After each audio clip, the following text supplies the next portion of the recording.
sounds good.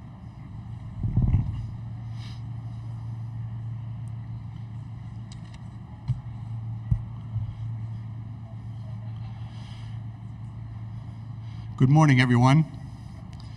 On behalf of Tournament Director Brandon McCarville, Site Media Coordinator Glenn Sisk, and the entire Creighton University staff, welcome to CHI Health Center Omaha and the first weekend of the 2024 NCAA Men's Basketball Championship. Today's pre-game day interviews will feature all 8 schools assigned to this venue. A few housekeeping details are in order to keep the proceedings moving in a professional manner. Number 1, always please silence your cell phones. Number 2, each time we introduce a new dais, please identify yourself and your affiliation the first time you ask a question to the head coach or the student athletes. 3, please wait until one of our 2 mic holders is with you before you ask a question to get into the rotations, get their attention or mine. You have Gina on one side, Dawn on the other. If you have a follow-up question, remind the mic holder so she stays with you. There is no flash photography allowed, nor recording of any kind, including cell phone or tablet use. Today's sessions are 15 minutes long for each group of student athletes and each head coach. There'll be 15-minute breaks between each school. All press conferences are transcribed off-site by ASAP Sports. The satellite coordinates are as follows: SES 3, transponder 14K C9. The downlink frequency is 11984-50. I'll repeat, the downlink frequency is 11984-50 vertical, and the symbol rate is 7.2.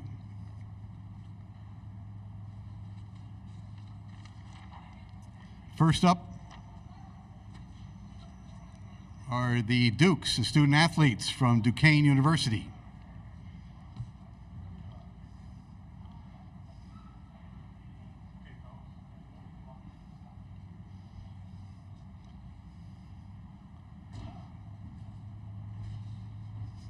Good, welcome.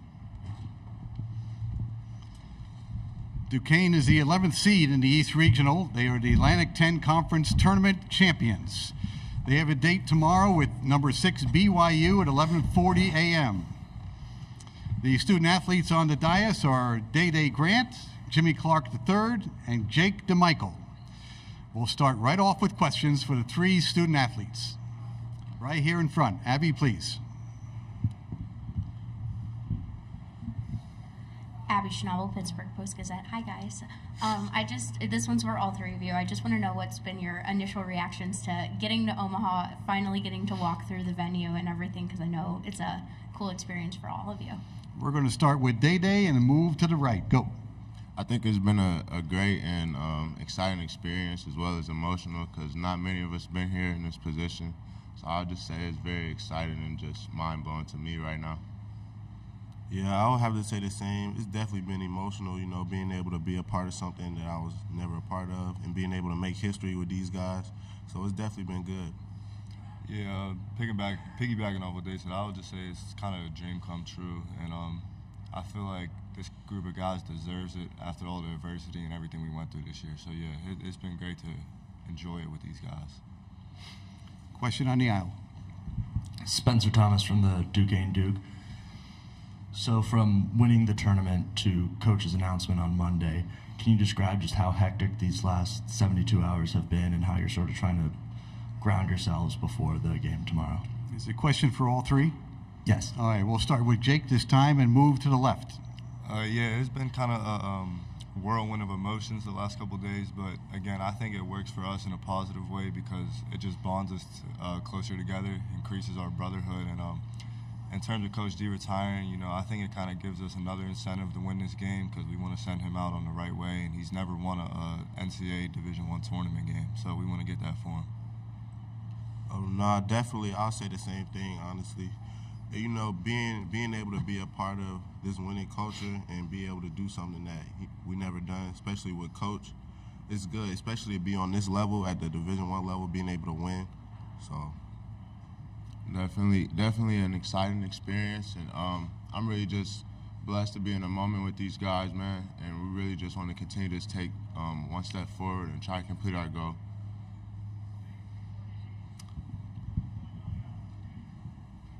Tim Benz from Triple Live and Duquesne Radio. For Jimmy, first going back to the A-10 tournament, I know in the last 3 games there was at least one scoring lull in each game that you guys had to endure and fight off. Can you talk about how you managed to do that, whether it be second half against VCU, late first half against the Bonnies, how you managed to fend that off and still win the games? And for Day, how do you avoid that this time against BYU? I'll say we just stuck to our game plan. It wasn't really more offensive based, it was more defensive minded. So I feel like just coming together with the guys and just locking down on defense and making that our main goal and main mindset, I feel like that helped us get through those tough wins. And I believe helping to avoid that really is just sticking to our game plan, sticking to the way we play basketball, the way we defend, the way we orchestrate our offense, and just gel together on and off the court. I feel that would just take place and take care of everything that's not going well in the moment. Corey Christen, DK Pittsburgh Sports. This is for all 3 of you. This is this program's first trip to the tournaments in about 50 years. Has that kind of history sunk in yet? And what was it like to get to interact with some of the fans at the send-off yesterday? And what have you maybe heard from them about what it means to get back? We'll start with Day and move to the right. It was a great interaction with the fans, man. Unbelievable experience. It was just great, just enjoying that moment with my teammates. I'm sorry, what were your other 2 questions? Yes, the history, I don't think the emotions have sunken in for me all the way yet on the history aspect of us accomplishing that goal, winning that championship, but I'm sure it'll hit later on down the line when we just look back onto the moment and just elaborate on it. Yeah, I'll say the same. For the send-off, it was definitely emotional for everybody, being able to be a part of something and be a part of history, so that was good for us. Yeah, I feel like in terms of the history, I mean, I don't really feel like it's sunken in for us yet, because I feel like partially, we always kind of believed as a team that, we could get here. So I don't really think we ever viewed it as a historical type of thing. But yeah, in the send-off, like seeing all the fans and seeing their pride for us and the university, I think it just gives us another extra level of motivation to, try and get a win and give them even something more to be proud of. Day and Jake, can you guys speak to the impact that the guy in the middle of you, Jimmy, has had on getting you guys to this point and just the team in general? Jake, you're first, please. Yeah, speaking of Jimmy, I mean, he's a great leader, I would say. He's kind of a lead by example type of person more than a vocal leader. And, just seeing how he prepares every day, seeing how, most kind of star players on their teams, really only worry about the offensive end, but this guy is one of the best defensive players that I've personally ever seen. So, having a guy like that who's unselfish and willing to sacrifice anything for the team in order to win, it just makes everybody's job that much easier. Really agreeing with Jake, man. I've never played on a team with someone just that unique style of defensive play, not only, but offensively as well. And just similar to myself, I feel like. So it just means a lot to have somebody along your side as well as Jake too, to just be able to play with that guard play and go out there and just dominate and try to just lay your hats on other obstacles other than offense. And Jimmy has helped me in that way of just helping me be a better defender. He makes me want to go and play defense even harder and show me some aspects and different kind of key tips to just be a better defender. So I'm just appreciative to have him and Jake on my team to just rock out with. Yeah, Greg Eklund. This is for WESA, the NPR station in Pittsburgh. For Day, you know your team and your teammates. What should BYU be concerned about Duquesne? To be honest, man, that would be on them and their scouting point. To be honest, I don't think we really focus on what they are focusing on for us. We really just game plan to do what we have to do and try and stop them and get our things done. But shoot, we're an up-tempo team. We like to defend and be physical, as well as try and execute on offense. We have guards that can go, as well as guys who can score it in the low and in the post as well. So, I mean, you can look for an all-around aspect game. We got guys who can shoot, guard, defend. It'll be a fun game, man. Back in front, Abby, thank you. For all three of you or whoever feels the most answered to call, now that you guys have had time to look at BYU, what kind of stands out and what did you really, other than what you guys need to prepare for yourself, but what stands out about their team and the challenges that they pose? Start us off, Jake. We'll come this way. Yeah, they're it's kind of a game of contrasting styles. I would say they're like a very up-tempo team. You know, they like to score the ball at a high rate, and you know we kind of hang our hat on the defensive end. So you know it should be interesting. I feel like the key to the game is trying to get them to play our style and not fall into their style of play.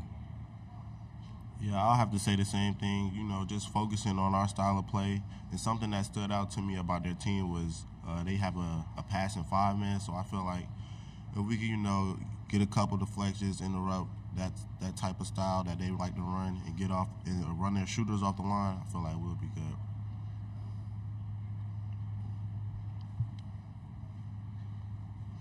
All right, next question. Back there in the aisle. Jake, being from the Pittsburgh area, does making it to this point make it that much sweeter for you? What does it mean to you to be doing this for Western Pennsylvania, your hometown?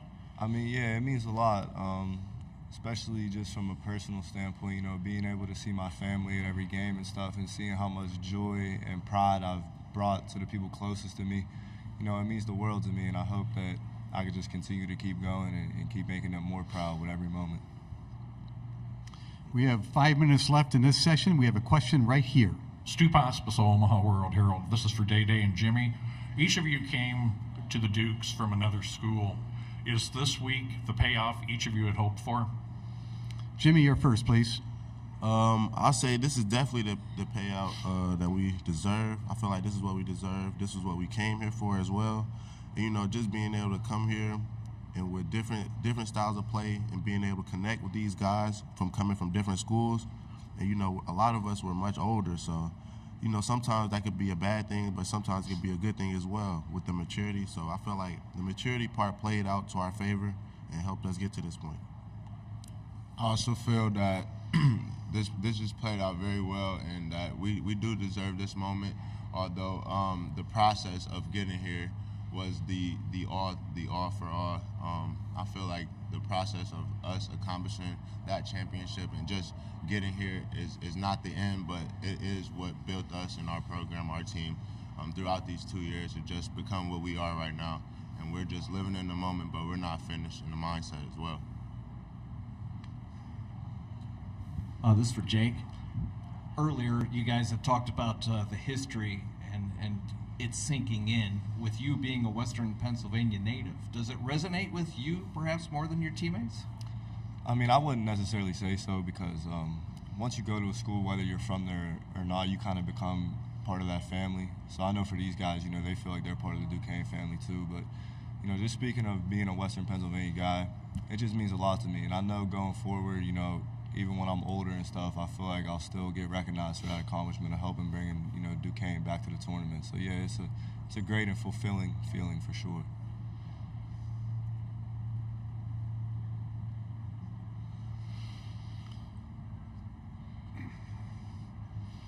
Anything else for the Dukes? All right, gentlemen, thank you very much for your time. Best of luck tomorrow. Thank you. Thank y'all. No, not yet. Leave the chairs. I'll get the chair. This way. Thank you, man. Good job. Really good job and good luck. Good job. Good luck.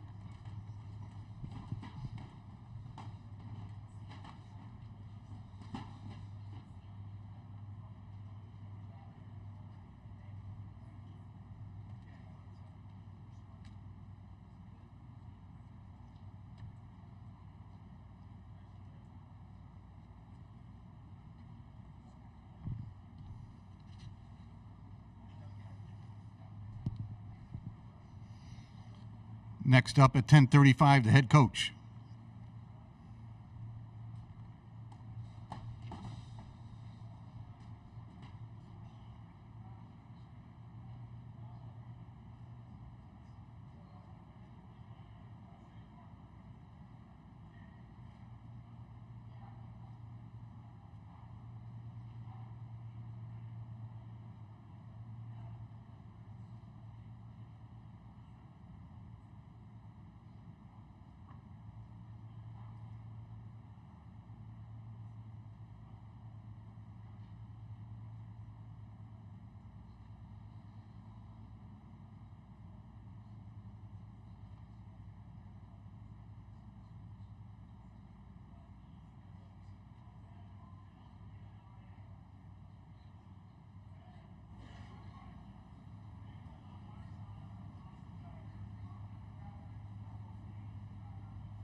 Head coach of the Dukes is with us, Keith Dambrot, and we're going to ask him to make a statement on his team about being here in Omaha, and then we'll go to questions. Keith, please. Thank you. We're really excited to be here, obviously. It's been a long time coming for Duquesne basketball, and pretty personal for me, obviously, when my dad played from 1950 to 54. Ironically, our pinch hit SID, Dave Saba, showed me a box score. The last time Duquesne played Brigham Young was in 1952 in the holiday tournament in New York, and my dad was in the box score. He missed 2 free throws. He made 2, but I'm going to have to get on him about that in my prayers.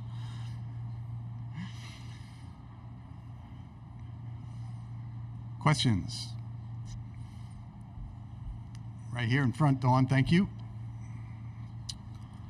Stu Pospisil, Omaha World Herald. Coach, what's this week been like for you? Like any other week for me, pretty high-strung guy to begin with. Just go to work every single day, try to be the best I can be, get our team ready to play, trying to get enough sleep at my age to make sure that I'm, on my A game. Kind of ironic that, Creighton's in Pittsburgh and we're in Omaha, two small Catholic schools, so hopefully our fans will get behind them and your fans will get behind us.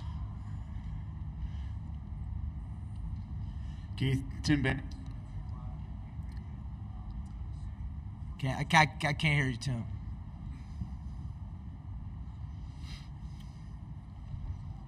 No.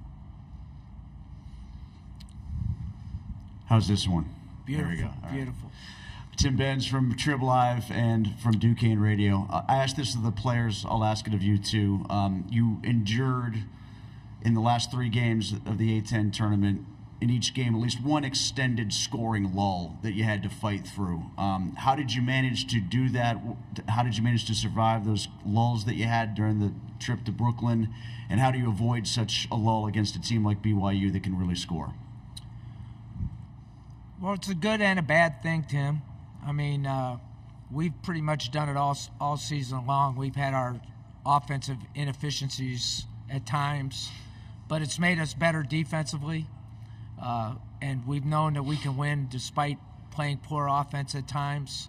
I think the last game in particular, I think we just got a little bit tired, and we expend so much energy defensively, and we're in the hunt to really just make little plays and energy generating behaviors that we're trying to win games that way. So as ironic as it sounds, I didn't even know we only made 1 out of 19 shots. I just looked at the scoreboard and saw that we were ahead, and that's kind of my mindset as well.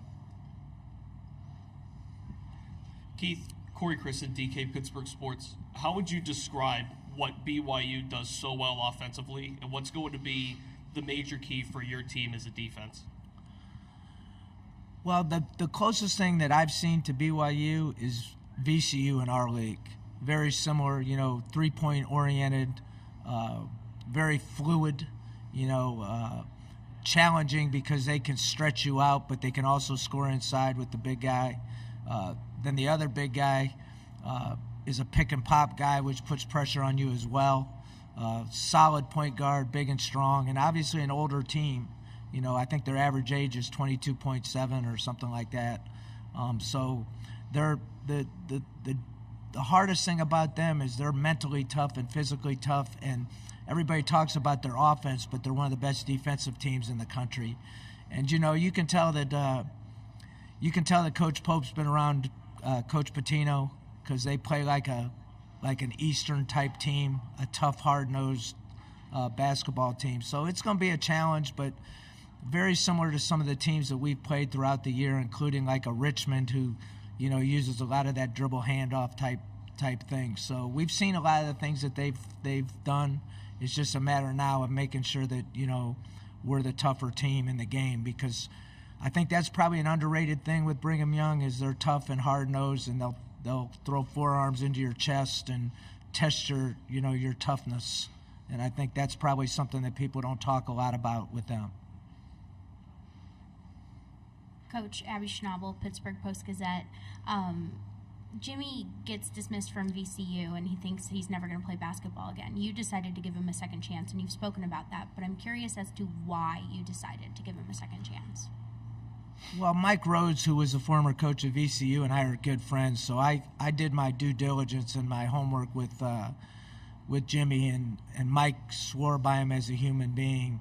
And then look, one of the reasons Jimmy came to Duquesne was because I went through a similar situation. You know, obviously different circumstances, but we kind of seeked redemption together, and so we hit it off immediately because of my issues and his issues. So I haven't had any issues with Jimmy Clark. He's been a great guy to be around on a daily basis, and I'm happy that, you know, people are willing to give young people an opportunity when they make mistakes, because I certainly made some. Coach Spencer Thomas from the Duquesne Duke, you told me on Monday that during the games in the Atlantic 10 tournament was some of the least nervous you've been. Do you anticipate that remaining the same this weekend? You know, I've had a whirlwind of emotions, but you know, I looked around the arena many, many times, which I hardly ever do or have ever done. I think when you go through some hard times, you start to change your perspective as to what's important and what isn't important. We put in our hard work on a daily basis, and now it's time to enjoy the moment, which I haven't done a very good job of throughout my career. I know I've talked to Shaka Smart about this because he was with me at Akron.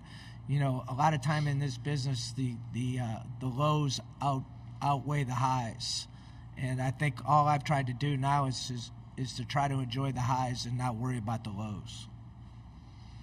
Over on the left side here, Keith. Coach Greg Eklund, this is for WESA, the NPR station in Pittsburgh.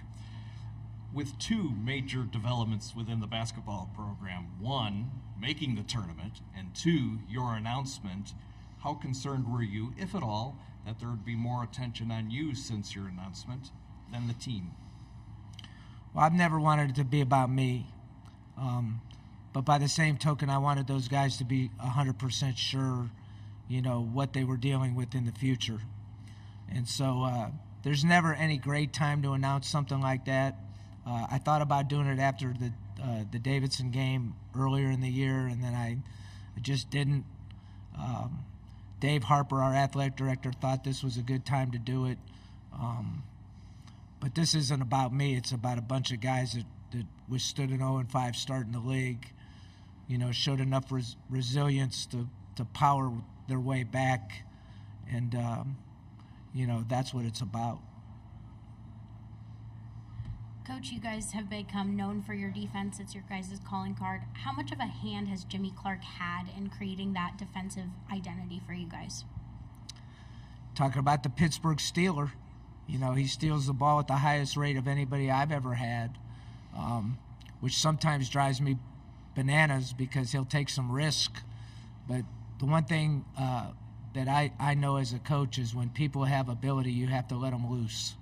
You don't want them to play tentatively, and you have to live with the good and the bad sometimes, you know. And that's one thing LeBron taught me when I coached him was you got to let guys like that loose, and that's what I've done with Jimmy.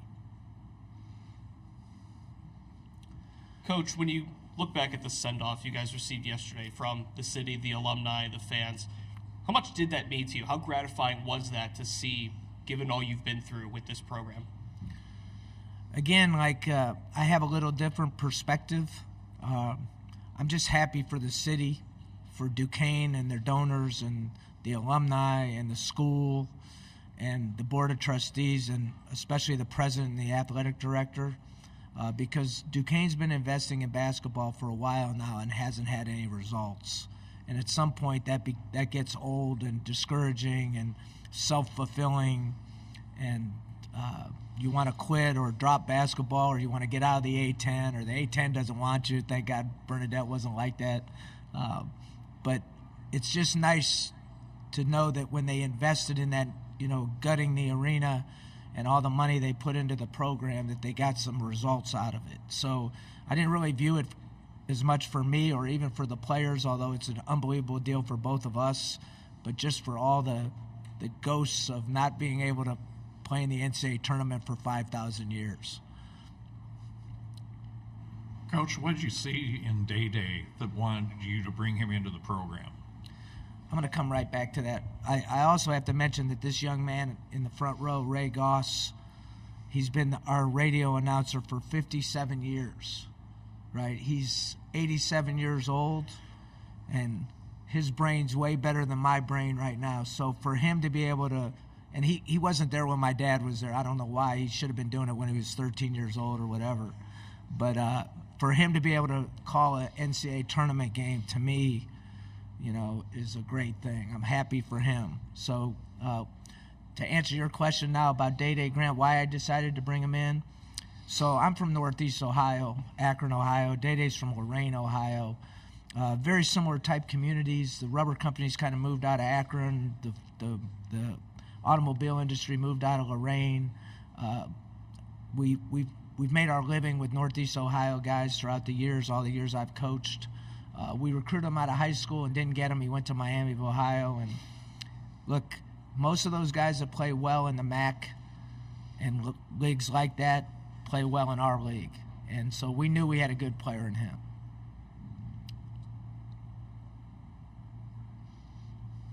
Is that it? No. Got two here in the aisle. Go ahead, please. Pick one, Gina.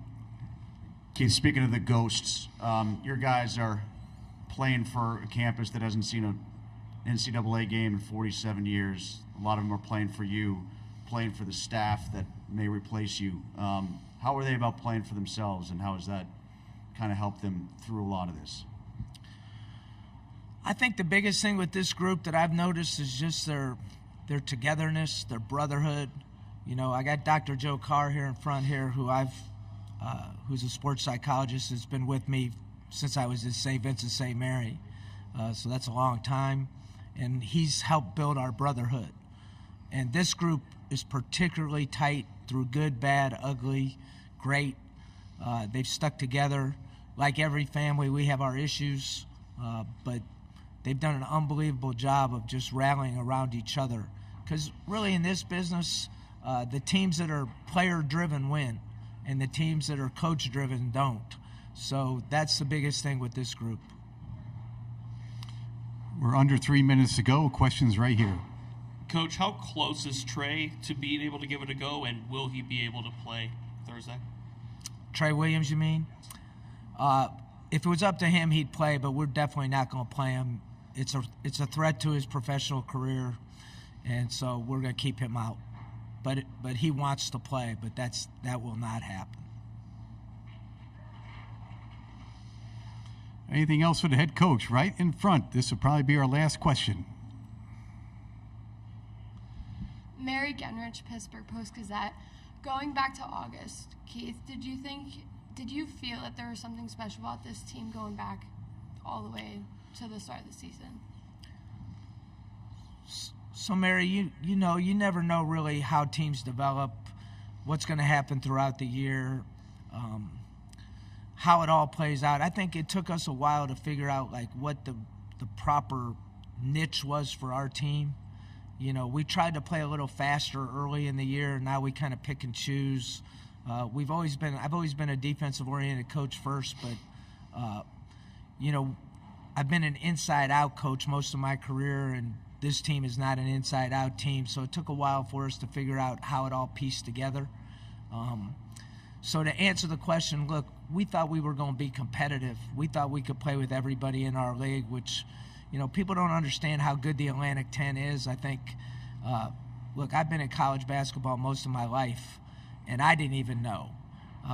The one thing that people don't understand is the coaching at our level.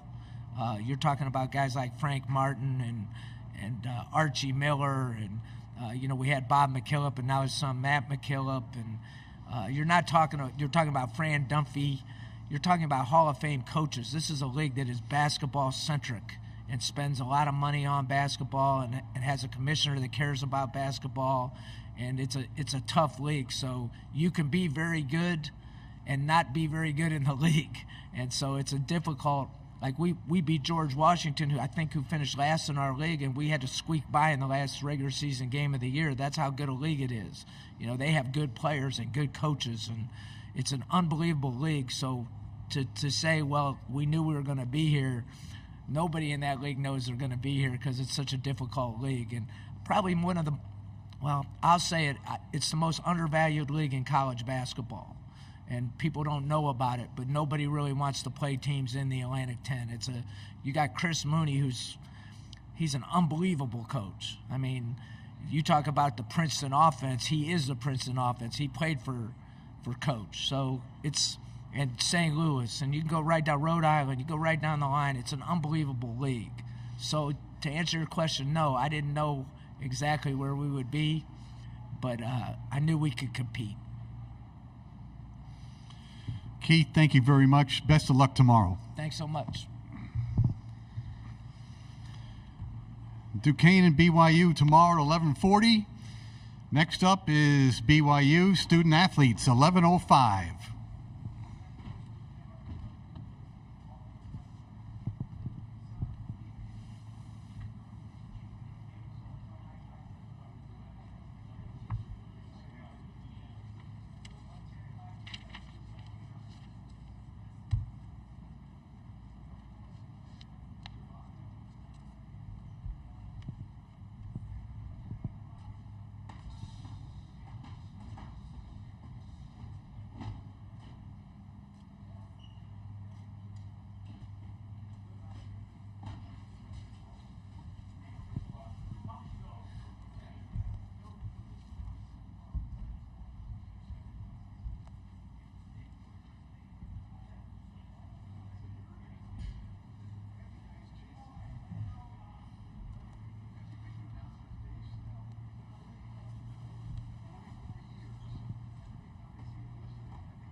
Cougars of Brigham Young University are with us. They are the number 6 seed in the East Regional. They are out of the Big 12 Conference. They will play Duquesne tomorrow at 11:40. Duquesne seeded number 11. The student body representing up here is Spencer Johnson, Jackson Robinson, and Dallin Hall. And we're going to go straight to questions. And we'll start right here on this right-hand side. Thank you.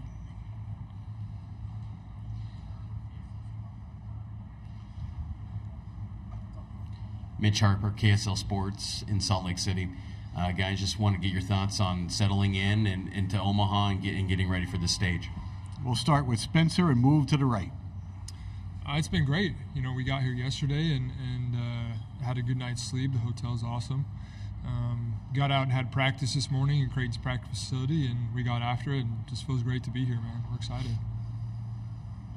Yeah, going off what Spencer said, I think this is a new, environment for everybody.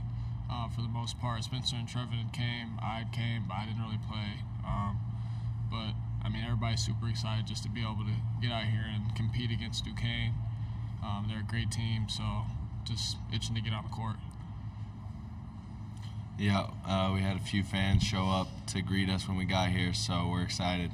We're excited to get to work tomorrow. Right here on the aisle. Thank you.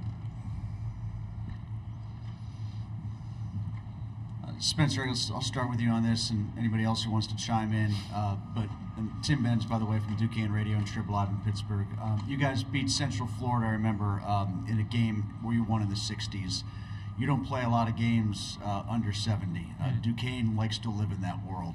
If Duquesne tries to approach the game in that regard and keep the score under 70, how comfortable are you guys in that context? And if they try to dictate it that way, do you try to ramp it up, or you just try to slug with them in that regard? Yeah, that's a good question. I think that, it's important for us to stay true to who we are as a team.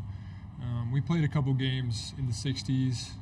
It's not very common, but we're at our most comfortable when we can get out and run in transition and make teams play at our pace. So it should be interesting, and when it comes down to it, we just have to guard and rebound, and everything will take care of itself. Jackson, go ahead with that same question, please. I mean, kind of like Spencer said, just making sure that we stay true to who we are. We live in transition. That's where we thrive. So making sure we get out and just not let the defense dictate what we do and just be the aggressor. That's what we focus on every single game. So just making sure we do that. Left-hand side, gentlemen. For Spencer, Greg Grubel, BYU Sports Network. You haven't really felt the buzz maybe necessarily yet, but can you reflect on the 2021 COVID protocol tourney that you were in and played in, and feelings of that and how that might compare to what you're in right now? Yeah, I mean, it was just so much, it was so different. Like, we got there and we were all in a hotel, and I think every team had a floor that they were confined to in that hotel. Everything was indoors, so we'd walk to our practice facility, we'd walk to the games. Just so different. So to be here in March Madness and to have this experience is really cool, and we're excited to be here and just get some big time games rolling. We're on the aisle, then over here. NIGuys.com. For any of you guys, with respect to Jackson, knowing that you had played in a power conference before arriving at BYU, but having been through now the 18-game grind of a Big 12 conference schedule, how do you guys reflect on that, and how do you guys feel like maybe that prepared you for what you're about to face? Dallin, start it off, and we'll come this way, please.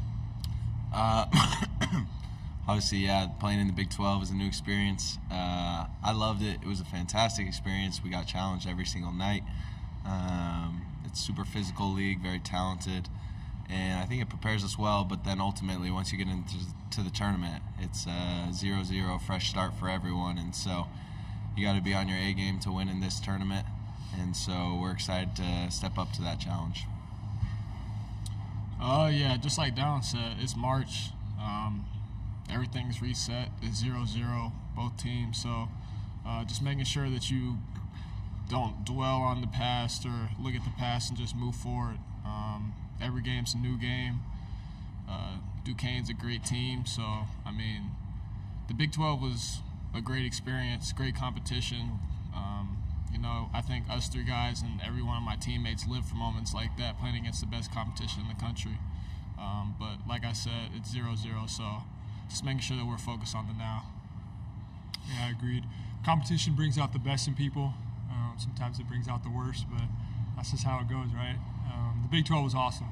Great competition in every night. It was never like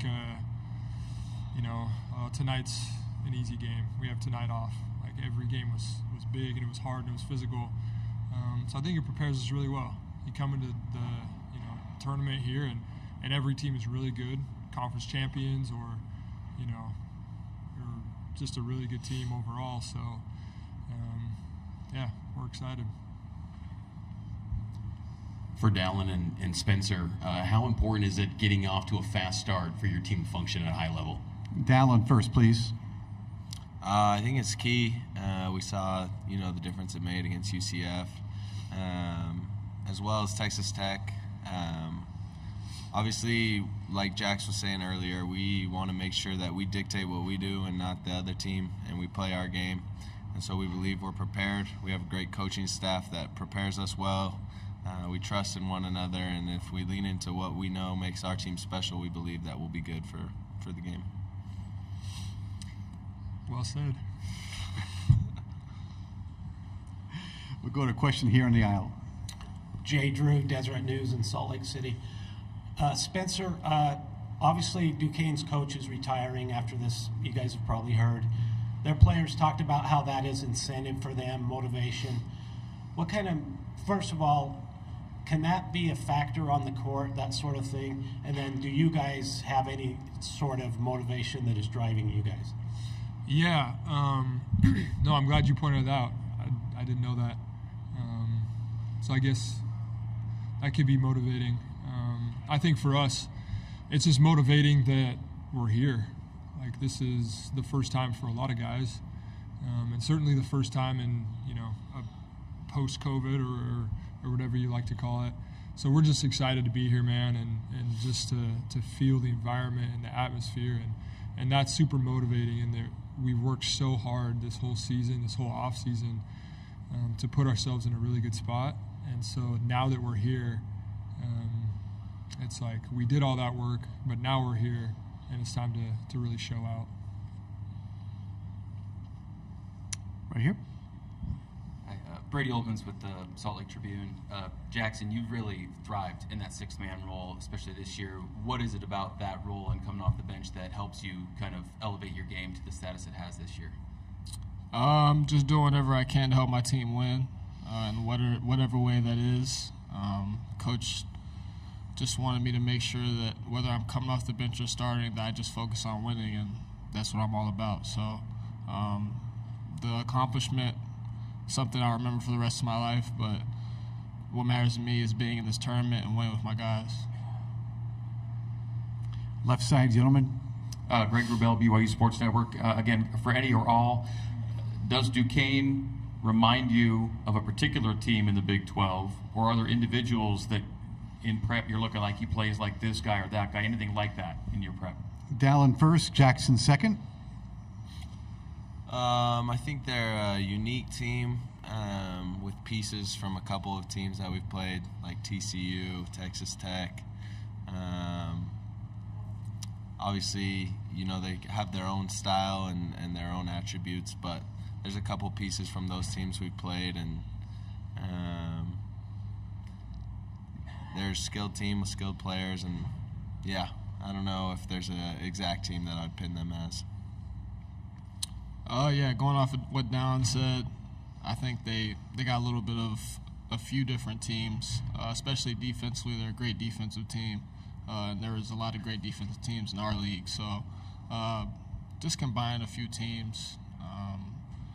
But, like Dallin said, they're unique. They like to get out in transition when they get the opportunity. If they don't, they want to slow the ball down, run a set play. So that's a little bit different than what we're used to in the Big 12. But I'm pretty confident in our defensive ability just to stay locked in for all 30 seconds and hopefully get a stop and a rebound. Sean Walker from KSL in Salt Lake City. Dallin, this one's for you because, as has been mentioned, Spence has played in the NCAA tournament before, even if it doesn't all count in Indy, right, Spence? And Jax has been there, even if he doesn't always claim it because he didn't play a ton before he transferred. But have you had a moment this in your first kind of March Madness where you've kind of pinched yourself already, like this is what I've been working for? And how do you maybe take that moment and then transition to, you know, you tip off tomorrow at 11:40 local time, and it's just another game, so you got to kind of move past that? Yeah, I think Selection Sunday was kind of that moment, seeing our team up on the screen, realizing, like, since I've been a little kid, this has been my dream.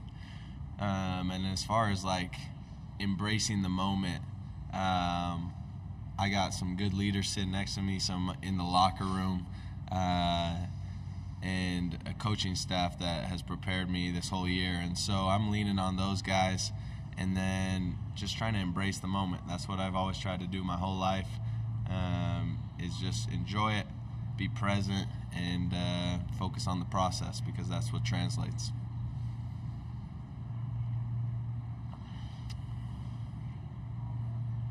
Anything else for the Cougars? Right here in front.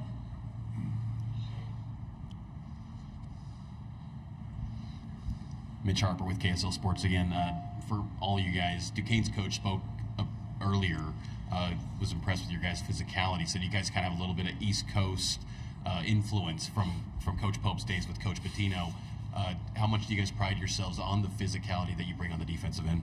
Start with Spencer and move to the right, please. Yeah, it's everything. You know, transitioning from the WCC into the Big 12, everyone kept telling us, like, hey, this is a super physical league. It's super physical. You got to get your body ready. You got to be ready for the physicality, you know, night in and night out. And I think we really experienced that. Like, it is a really physical league.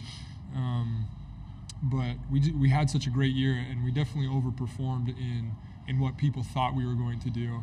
And a large part of that is due to our physicality, you know. I think it surprises some teams. I don't know if we necessarily will win kind of the eye test in the warm-up lines. You look at us and be like, oh, man, who are these guys, you know, out there, whatever. But I think we surprise some teams, and that's pretty cool. Yeah, like Spencer said, I think, you know, it's a huge piece to our team. It sets the tone for each game, making sure that the five out on the floor are super physical to start out. And I think we've seen the other side of that when we're not physical to start out the game. So that's something that we really pride ourselves on, and make sure that we have a lot of energy in that aspect, defensively and offensively, especially on the rebound margin. I think we're one of the better defensive and offensive rebounding teams in the country. So being physical is just something that's a part of this program. Yeah, I'll just, you know, harp on what Dave said is we call it the combat zone, and our physicality in that area inside the three-point line is what helps us win when it comes to rebounding, when it comes to making sure we own that space. Our coaches really emphasize that. They prepare us well, and when we execute that, we're really hard to beat. Gentlemen, thank you very much, and best of luck tomorrow. Mark Pope will be up in 1 minute. Thank you. Good job. Best of luck tomorrow. Appreciate you. All right. Good luck tomorrow. Nice job. Nice job.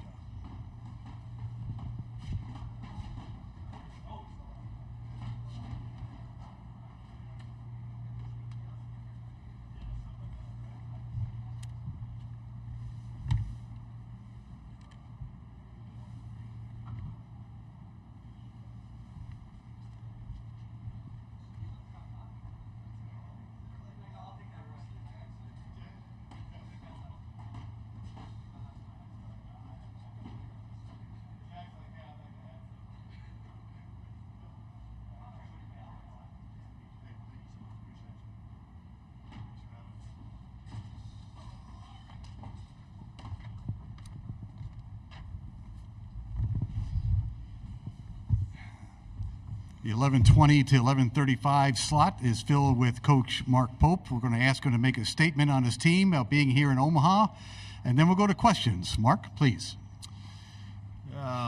We're grateful that everybody's here. Hospitality has been unbelievable. Be here in this great city of Omaha, home of so many worldwide and national figures, actually. And so, team's excited to be here. Had a good practice this morning. Are really excited about tomorrow, playing against a great, nothing short of a great Duquesne team, and can't wait to get going. Start here on the left-hand side. Thank you. Eric Olson with the Associated Press.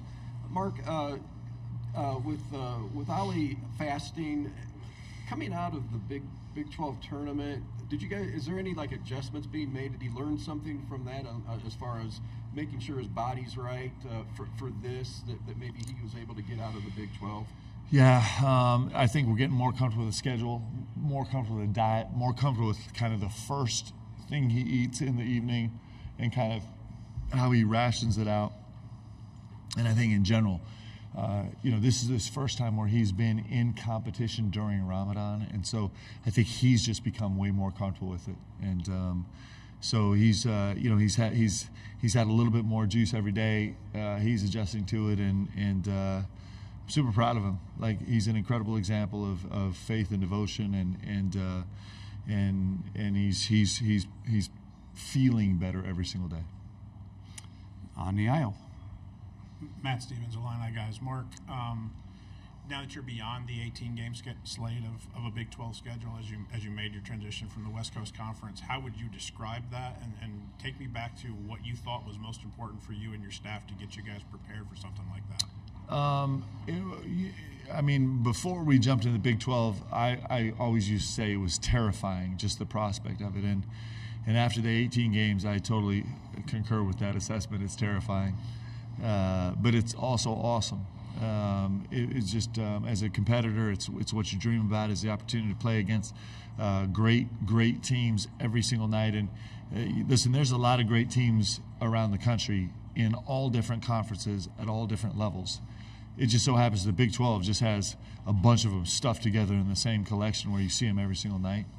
I'm really proud of my staff. Those guys have been at it for the last 2 years, trying to prepare, figure out how we could carve out just our own little niche in that league and find a way to survive.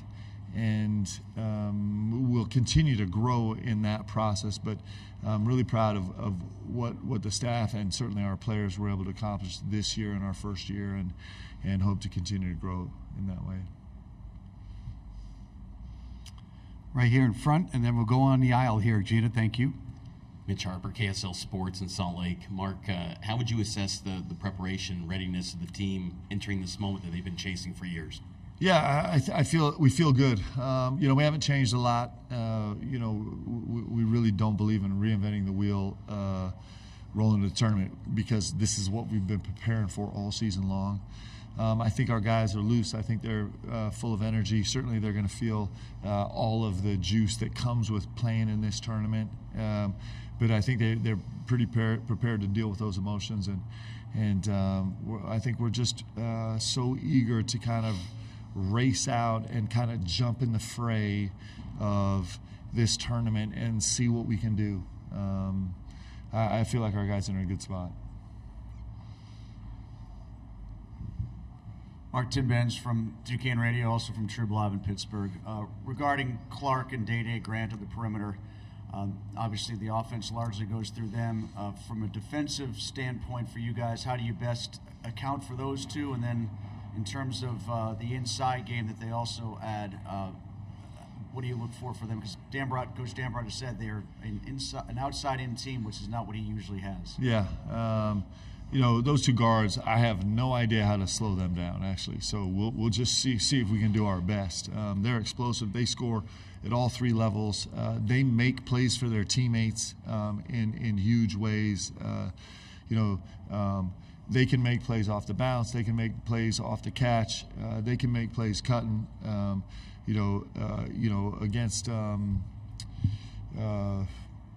Against Dayton, for example. Clark just put on a clinic the last 6 minutes in terms of the ways he was able to attack from the top of the key. He was able to attack and get downhill and score on his own, able to attack, get downhill, suck in the dunker spot, and earn his teammate a layup, get in the lane, make a second move, and kick it out for three. Made a step back three in that space. He's kind of in 4.5 minutes kind of showed the whole collection of what you would ask from a point guard, and was probably better on the defensive end in that game than he was on the offensive end. And so they have a really, really special backcourt. Both those kids are really special, but maybe even more of a defining feature of the team to us is their physicality at every possession. They challenge every single pass, every single catch, every single bounce. They move bodies. They're relentless. They're in a stance for 30 seconds every single defensive possession, all 5 guys. So as good as those guards are, what coach has done in terms of getting his team to buy into the physicality and the consistency of effort and kind of ball hawkishness DNA of that team is pretty special. It's a terrific team. Jay Drew from the Deseret News in Salt Lake City. Mark, a lot of people are talking about the clash of styles. How do you think you fared against kind of these grinding, slow-down teams throughout the course of the season?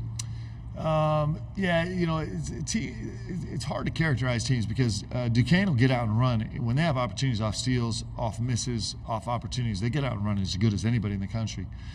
Clark getting to the rim kind of on his own. You have so many clips of him dribbling through a whole team to get to the rim, and Day is most dangerous actually maybe as a catch and shoot 3 guy in transition. So they'll push the pace a lot. I think the reason maybe sometimes the game feels a little slower is because they're so relentless on the defensive end. They're so physical. They're so scrappy. They're so dialed in. And hopefully we've seen some teams that play like that. We've played against some great defensive teams.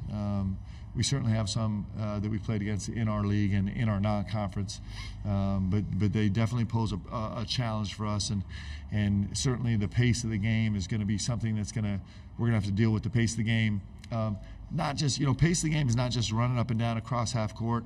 Pace of the game is also in the half court against a really, really physical defense that's going to kind of hold and scratch and claw and try and slow down cuts. It's being physical enough to actually finish your cut and get through cuts and not be slowed down and not take the easy way out on a cut.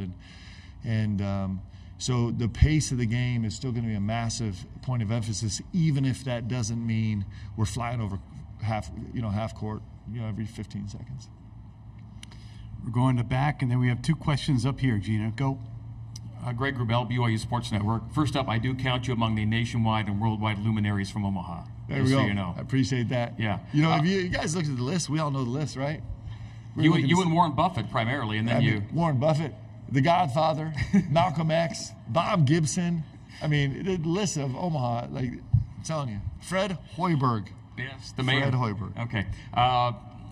You had a tournament-worthy team that didn't get to play in 2020. Then you had a COVID version in 2021. How maybe refreshing or invigorating is it to be in a kind of fully loaded March Madness experience with your team? Yeah, we're really grateful to kind of for these guys to get to feel it. I have 2 players on this team that were in our COVID year NCAA tournament team, and if you guys remember, it seems like it was a decade ago, but going to India and being in that hotel and being tested 17 times a day for a week before we could even get on a practice floor was just it was a different experience. It was necessary, and we're so grateful for all the precaution that was taken and for the opportunity to actually go compete. But I'm happy for those guys that they get to come feel this, because this is the way it's supposed to be.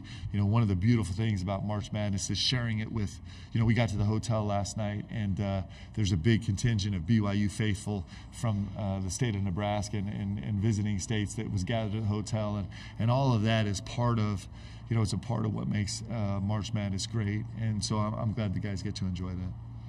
Left-hand side, Mark. Ray Goss, Duquesne Radio. Coach, in this day and age when betting on games is talked about just widespread, I saw one report, and everyone says you're the overwhelming favorite. 83% chance you're going to win. How do you handle that with your players? Well, we were also picked 13th in the Big 12. And so sometimes the people that are the smartest aren't that smart, right? And so that's why these games are really brilliant. Because you get a chance to step out on the court and you just drop your heart and soul and everything you have on the court, and that's where magical things happen. And so, I don't think Duquesne spends any time listening to prognosticators, because clearly they don't. They're a great team. They just won their tournament from a 6 seed, and certainly our guys have been fueled by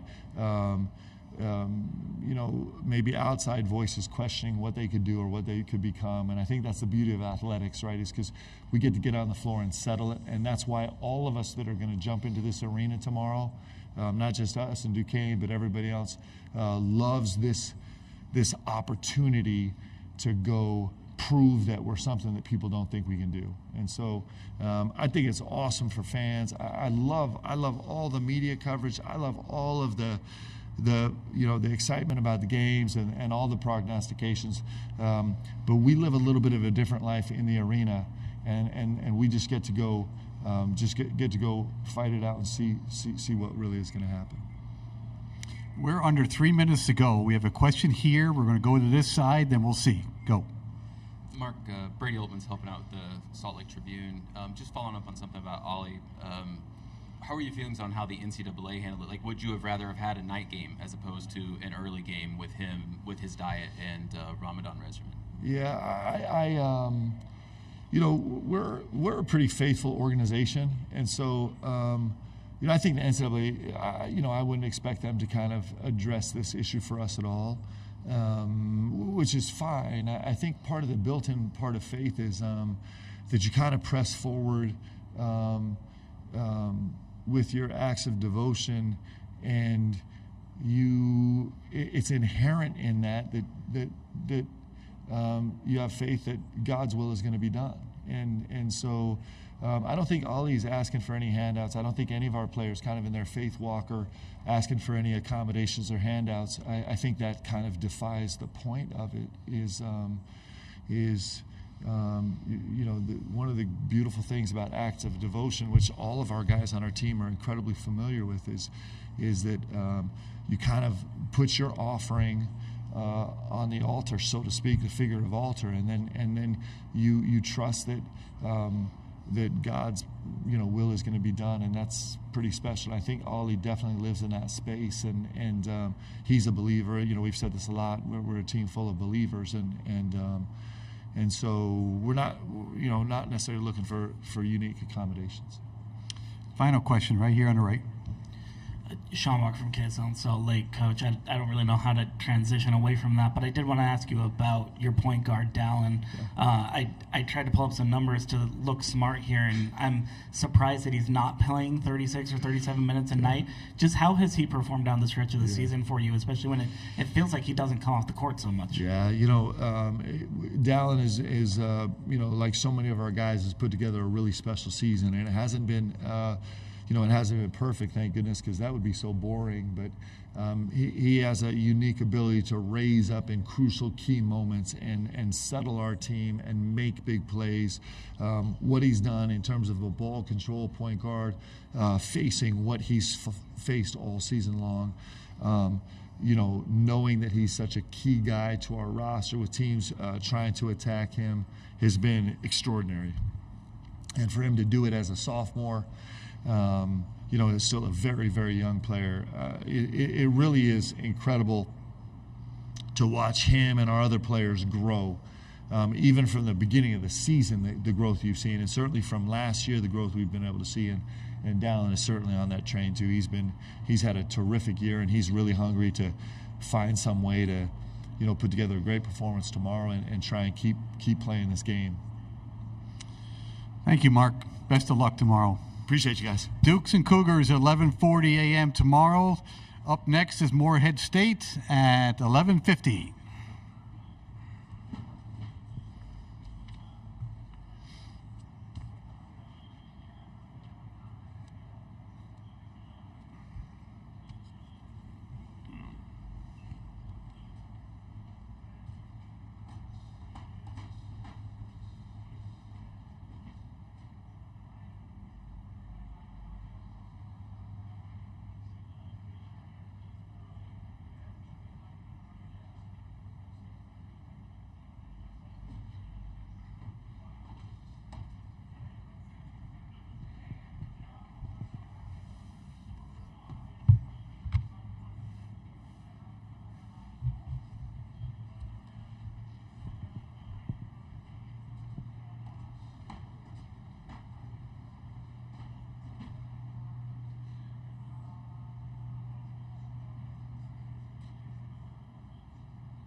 Next up, the 1150 to 1205, the Morehead State University Eagles.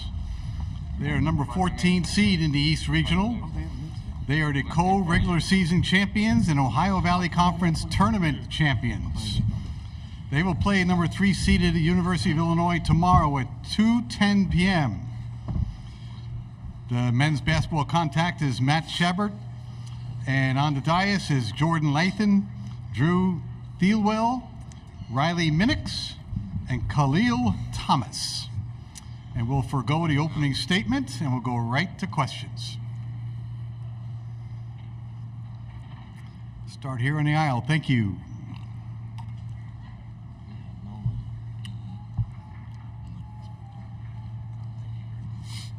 This is for Riley. I want to go back to something you said at the selection show. My name's Brian Milo, WKYT Lexington, by the way. You talked about this being a Cinderella moment, but if you all were to win, it would not be an upset per se. Could you comment on that again? Yeah, I just feel like going into every game, when we're playing together, we're having fun. Like, we trust each other. We feel like we were made for this, and we're all older guys. We've been here before. Like, we played basketball a long time, and we know how we play. We play off of each other, and we feel like going out there, we have a chance to win every game. So.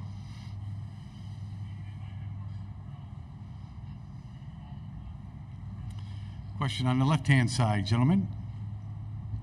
Hi, from Chicago Tribune, Paul Sullivan. For any of you guys, you played a pretty tough non-conference schedule, Alabama, Purdue. How did that prepare you for this game, do you think? Drew first, and then Jordan, please. I think just getting used to the size factor. A lot of these teams are big, but we're kind of a big team too. But I think just getting used to that, getting used to the speed, definitely is going to help us tomorrow. I would say just challenging ourselves and just not trying to make things easy for us is going to help us when we get in a game like tomorrow. Tom Lewis with the Eagle Sports Network. Building on that non-conference schedule prep, you played 3 Big Ten teams during your non-conference schedule, and a lot of times conferences have their own kind of personality as far as their teams and their approaches. How would Illinois stack up or compare against the style you saw against those other 3 Big Ten teams? Khalil, you're up, followed by Riley and Drew.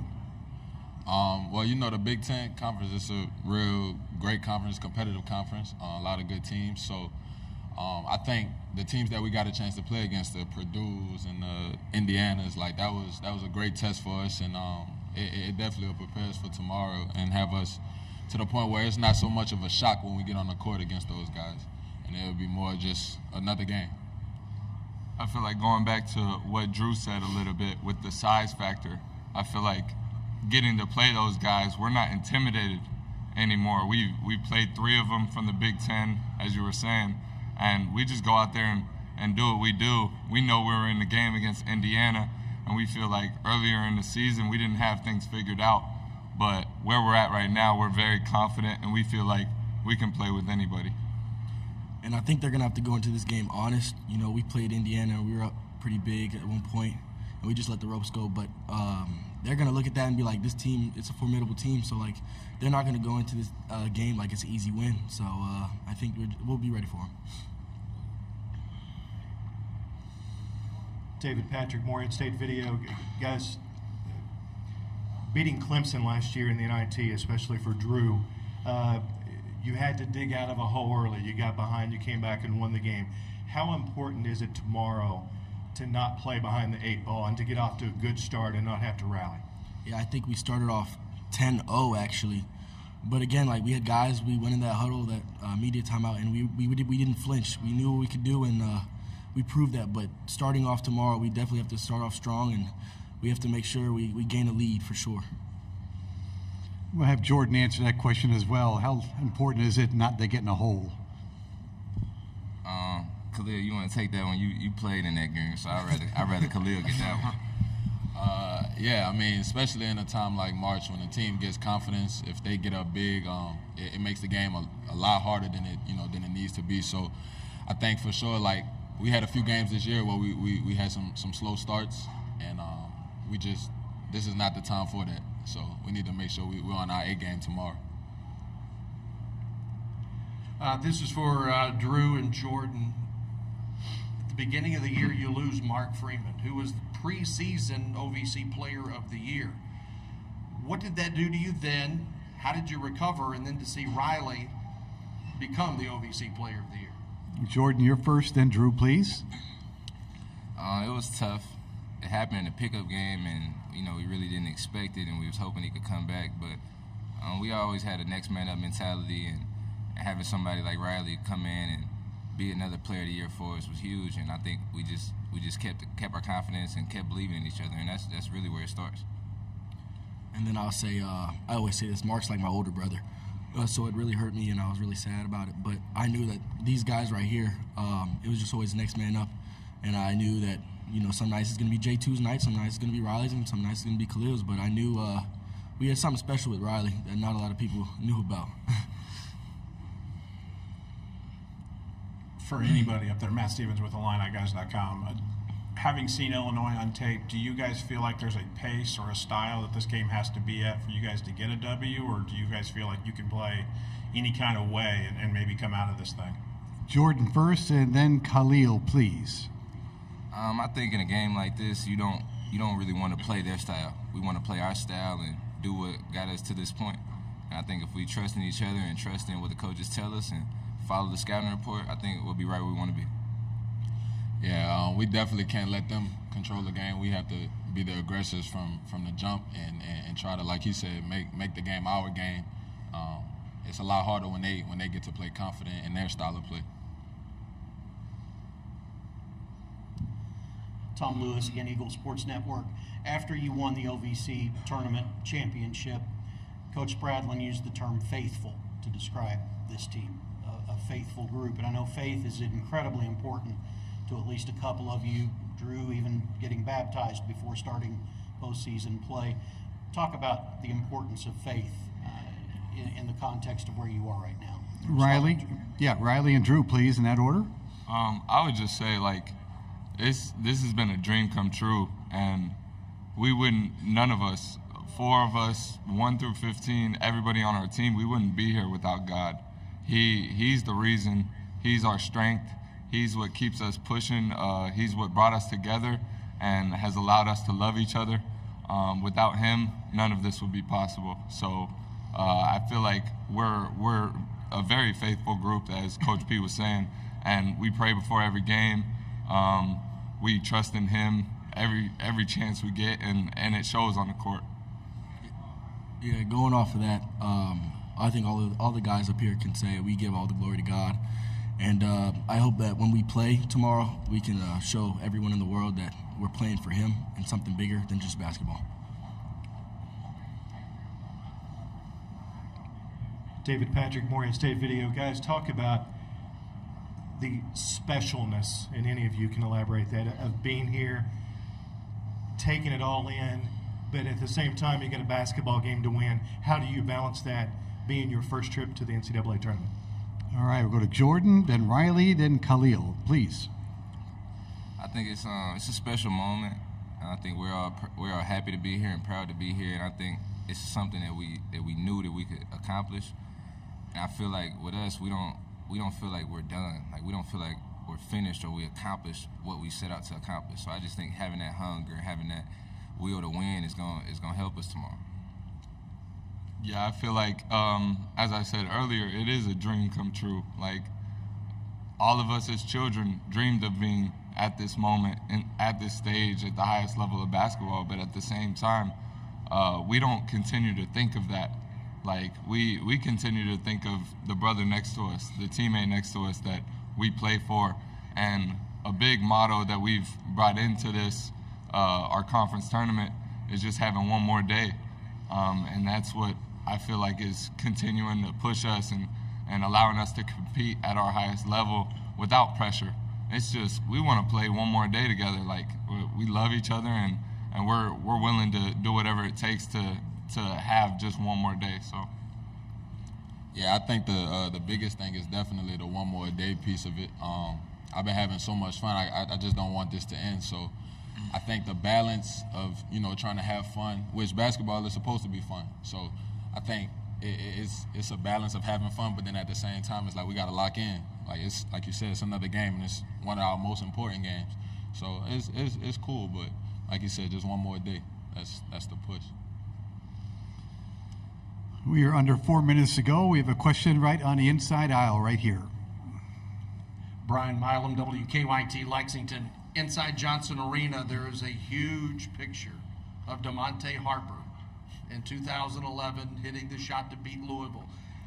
In your dreams, since you've mentioned dreams, to be a part of March Madness, doing something like that, but also making a run and being the next double-digit seed to do something great, how often do you think about that, or do you just kind of put it to bed and say, we'll let the game play out? Or any of the players? Yeah, Jordan, Drew, and Riley, please. Yeah, I would say, I think we don't think about it too much. I don't feel like we do. I think we just try to approach the game like we approach any other game, and just believe in what the coaches tell us. We have a great coaching staff, and we have a great team. We have a team full of guys that come to work every day and don't complain, and they show up. And you'll see it tomorrow. Just the energy that we have on the bench is like it's contagious. And so I just think going into tomorrow with that same energy and that same belief in one another, we don't look at a seeding or a number or a ranking. We look at each other and we believe in each other. Yeah, and I'll go off of that. I think I 100% agree. I think we're just gonna play for each other. I'm gonna play for Riley, Khalil, and the rest of my guys, and J2 and my Coach P. And I'm just gonna give everything I got and just leave it out there. And whatever the result may be is in God's hands. I would just say that was a great year that they had, and they made that was our first win in Morehead State history in the March Madness tournament, and that's amazing. But this is our year, and we're just trying to do it how we want to do it, and there's no pressure on living up to those expectations. It's just playing together, trusting each other, and just living with the results. At the end of the day, we know we're gonna leave it all out there, but it just goes off of that. Whatever happens, but we're here to compete. We're here to win games, and we don't plan on doing anything short of that.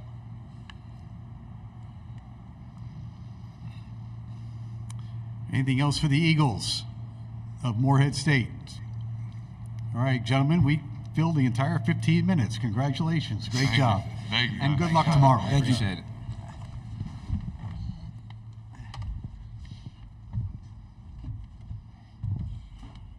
Do the housekeeping too. Great. Thank you. Thank you. Good luck tomorrow. Yeah. I'll take care of that. Thank you.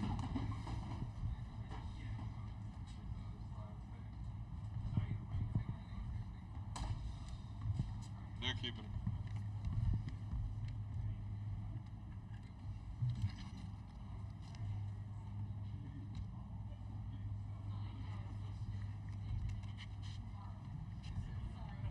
Sorry, guys.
They're a good group. They're a good group for sure. They were great.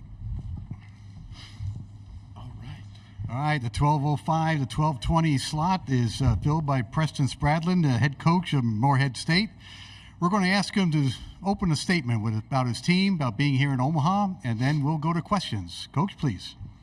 Well, first of all, we're extremely grateful and excited to be here. This has been an unbelievable experience. We've been here 24 hours. This city is gorgeous. The hospitality has been really first class and very fitting for the NCAA tournament and 68 great teams to be able to experience this, and we're thankful to be a part of it.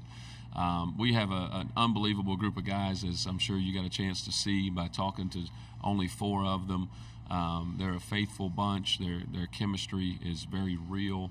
Their connection is very strong, and that's evident when we play, and especially throughout the season that we've had. And so we're excited to be here. We feel like we're continuing to get better and better throughout the season and hoping to carry that over here into March Madness.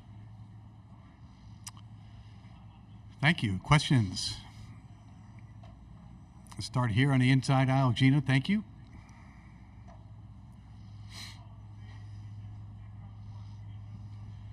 Brian Milam, WKYT Lexington. Feel odd saying that to you, but when you see this team and to where you were at the beginning of the year, and I asked the kids this, losing Mark, who was the preseason player of the year, to only win 26 games and to do what you've done, how special did they rally around each other early and then obviously take off?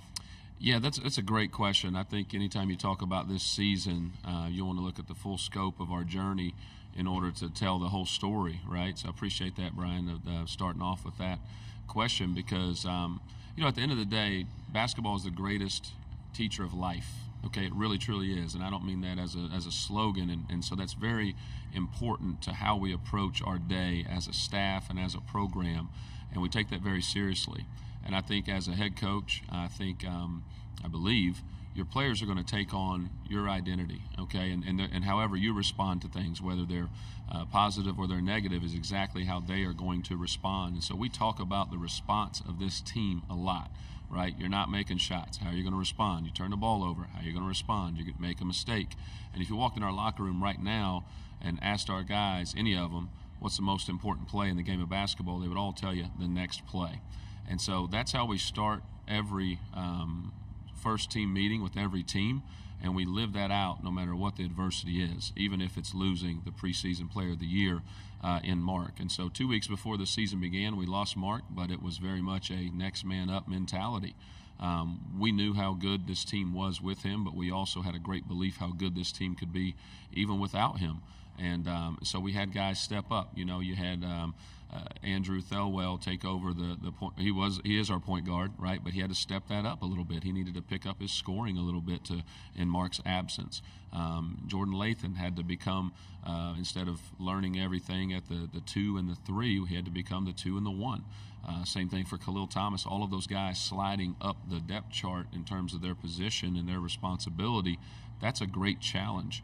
And so they were very fearless, and they did not flinch in that challenge. And so to be sitting here with a program record 26 wins, another player of the year, all of that is very special. When you tell the full scope of our journey and of our story, it makes it even more impactful, and it really just speaks to the character of our guys.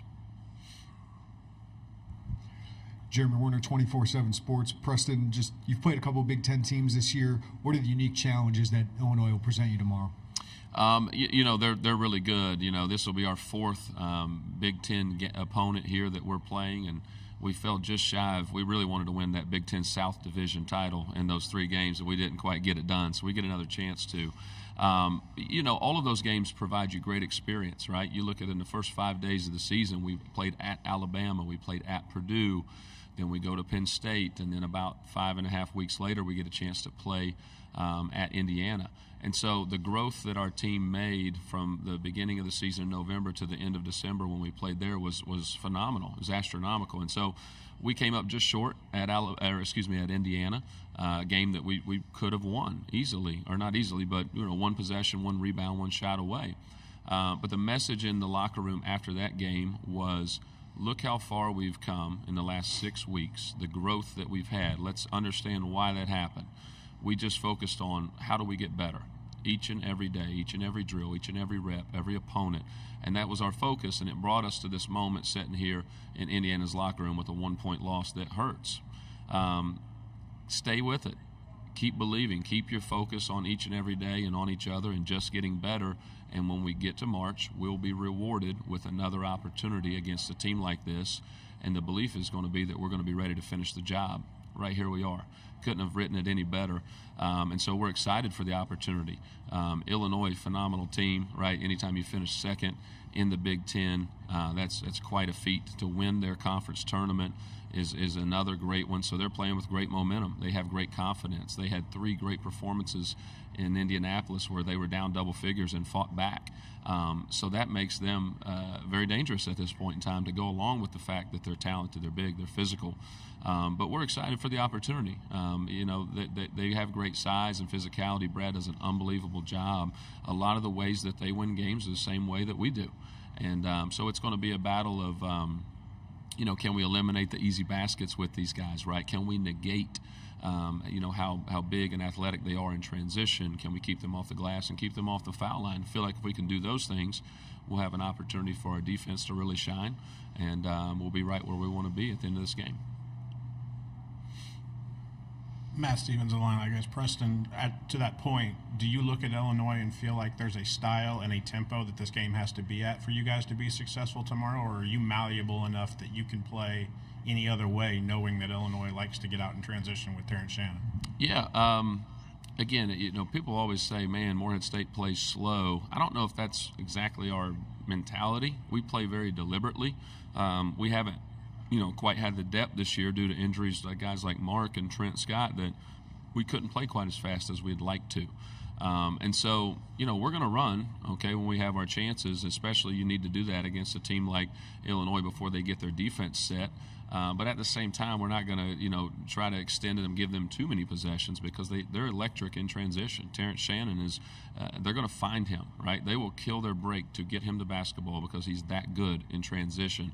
And so we've got to make sure that our offense and our floor balance accommodates that. And so we're going to run, we're going to play as fast as we want, but we're going to have to control the tempo so that it plays a little bit more in our favor than it does Illinois'. Question right here in the middle. Thank you.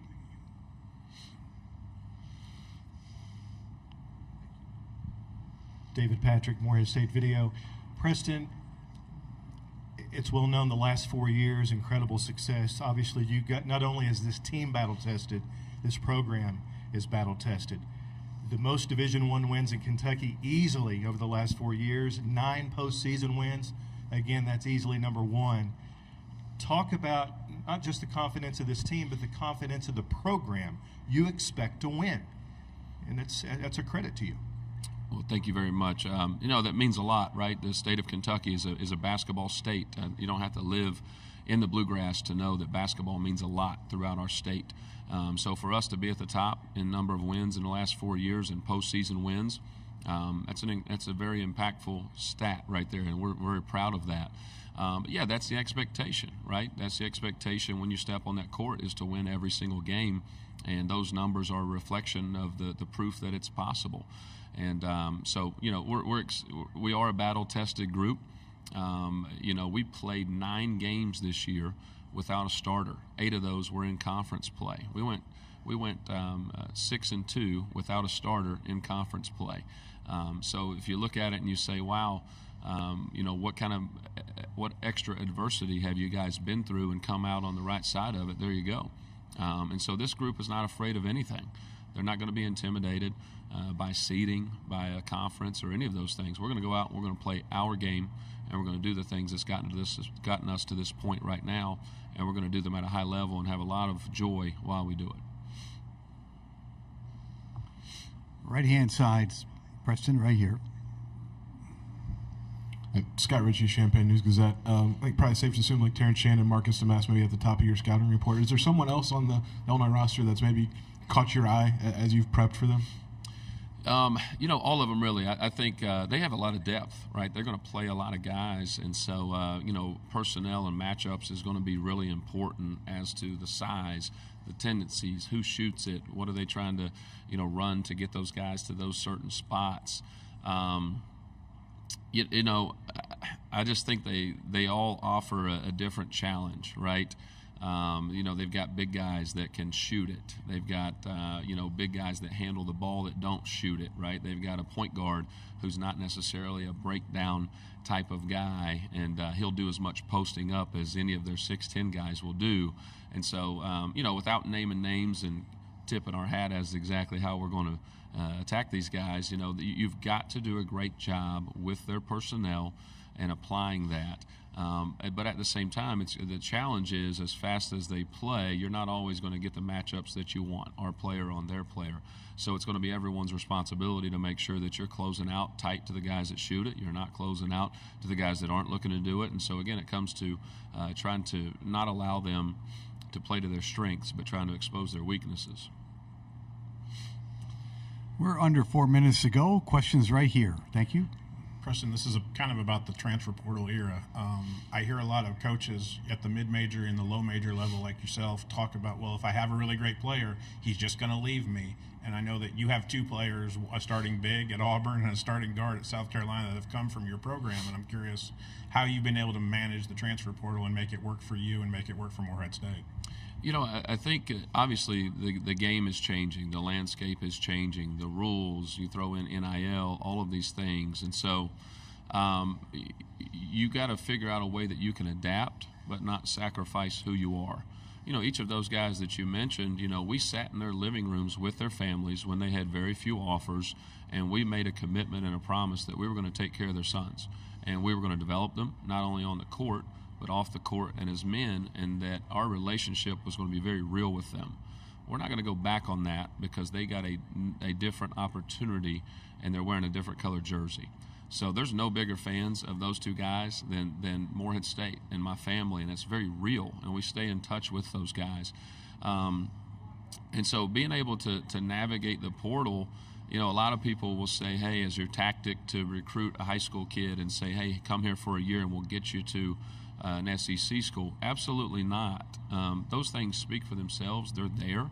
If it's a conversation they would like to have, then you know, we'll have that conversation. But it's, you know, we're not going to devalue where we're at, right? I very much love our community and our program, and so we're not going to use it as a stepping stone. However, we're going to stay committed to these players. You come here, you know, and if that opportunity presents itself that you do become as good a player as we believe that you can when no one else in the country does, if that's the best opportunity for you, we'll help you find it and we'll support you through it. And then, you know, we've been blessed to be able to attract guys who can come in and fill those voids. You know, it's all about finding value in players. And I think oftentimes people look at their stats. They look at all these things. Those are certainly important. But you look at the guys that you just interviewed here, none of them had these unbelievable Division I stats that jumped off the page. We didn't have to beat out 20 people in recruiting to get them. We wanted them because we saw value in them that other people did not. And we played them to their strengths, and we've developed these relationships with them that allow them to have evident chemistry and connection on the court. And so when it comes to navigating the portal, that's been our approach. And I feel pretty good about the success we've had in doing that. Final question right here. When you had the interim tag removed, what was it, 7 years ago, however long, you said to me, give me 2 or 3 years and we're going to win big. Where is the Morehead State program right now in your eyes compared to the grassroots level that got you that job and then you took it to a whole new stratosphere? I don't remember saying that, to be honest with you. I'll take it, though. I'll take it. You know, it was such a whirlwind, obviously, when all of that happened, and we had a complete rebuild. You know, when I got the job full-time, I had 3 players and 1 assistant coach. That was it. So we had a new staff, we had a new roster, and we had to figure out exactly how we wanted to play. You know, it's a little different when you're given a blank slate and say, here you go, do what you want with it. And when you're 29 years old, trying to figure out exactly what that is. And so, you know, I was very fortunate the first few years at Morehead to be, you know, they allowed me to fail and have some mistakes and work through and grow through those. You don't get that a lot in today's college basketball. Everybody wants to win right now, and I understand that. But as a young coach, I'm very thankful that, I had the opportunity to grow through a lot of mistakes and figure out who I was as a coach, what kind of players we wanted to have, and what kind of program we wanted to have. But now, the expectation is to win each and every year. I'm not saying that's easy, but it's certainly welcomed because none of the players that we recruit, Brian, whether they come from high school or they're transferring in via the portal, they're not coming to Morehead State to finish 5th. They're coming here to have an opportunity to play in March Madness and sit at this podium. And that's the expectation when we recruit them and every day when we step on the court. And so we don't look at that as a burden. We look at that as a great blessing, and that's where we want to make sure that we keep our program. Eagles and Fighting Illini tomorrow at 2:10. The Illini will be in here next at 12:35. Thank you, Coach. Best of luck tomorrow. Thank you very much. All right, which way do I go? Because my guys, you had them walking all over the place. This way. This way. Yes. Joe, thank you. Okay, Thanks so thank much. you. Best of luck.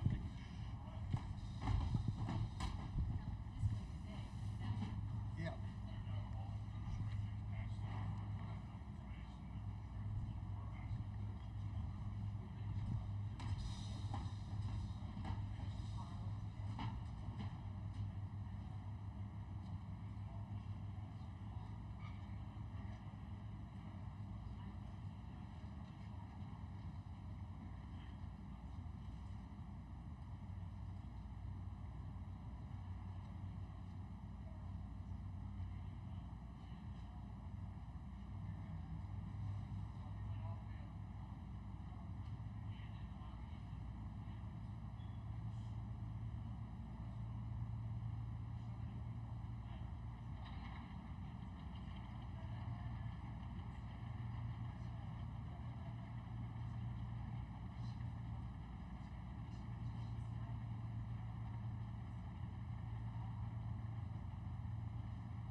We're at the 12:35 to 12:50 time slot. It's the University of Illinois Fighting Illini student athletes. Illinois is the number 3 seed in the East Regional, and they are the Big Ten Conference Tournament champions. They will play number 14 Morehead State tomorrow at 2:10 p.m. The head coach will be following, Brad Underwood.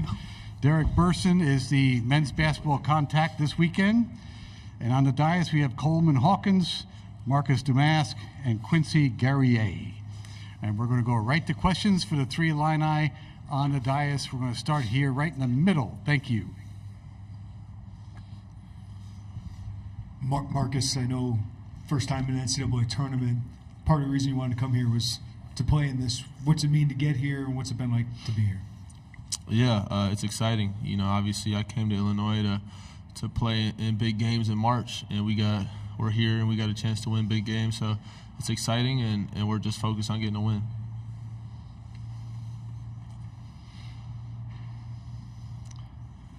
Follow up? Yes. Quincy, kind of a similar question. I know you want to get back to the NCAA tournament. What's led you guys to this point, and what's it mean to get back here? It feels great. Like you just said, last time I came here was my sophomore year. Really just grateful for the opportunity, and we're ready to roll for tomorrow. Coleman, I remember talking to you last year after the loss in Des Moines, and you said a lot of these guys want to come back this year to get to this point. How important was that, and then to kind of see it solidified with what you guys have been able to do this year? It's just been good to see our growth. We've been able to put some things behind us, and the guys who wanted to stay have stayed, and we've grown. We've gotten better. We've gotten more mature, and I think we're ready to take on any challenge that comes our way. I think the difference between this year and last year is we got guys that are grateful to be here, and guys that really want to be here, and we're only focused on winning. So that's our goal, to go into this tournament and whoever we face every night, go out and try to win. So. Question right here in the aisle. Thank you. Thank you. Coleman, hi. Just want to pick up on what you just said. What was it like last year, and how much did what you allude to about how much people wanted to be with the Illini or not, play into how it ended? Yeah, I mean, I think last year was kind of embarrassing for me. First round exit. It's definitely a game I felt like was winnable for us, but we just didn't compete hard. Felt like some of the guys gave up, but I feel like we got a really good team this year that's ready to face any challenge, take on any challenge, and we're ready to compete. I feel like the difference between this team and last year's team is no one's ready to go home. We're ready to keep playing, and I'm excited to see what we do this March.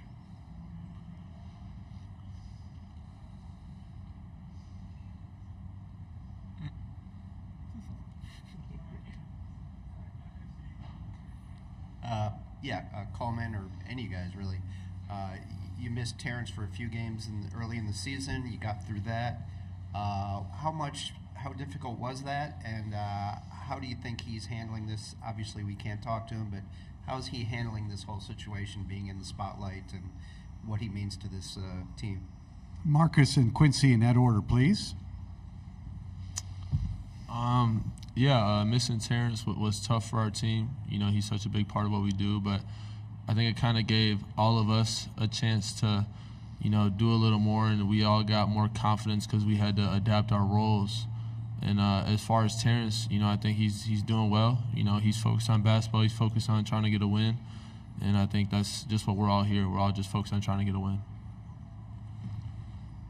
Yeah. Like Marcus just said, Terrence is really grateful to be back with us. He's been tremendous for us, and he's just ready to win. Everybody's locked in.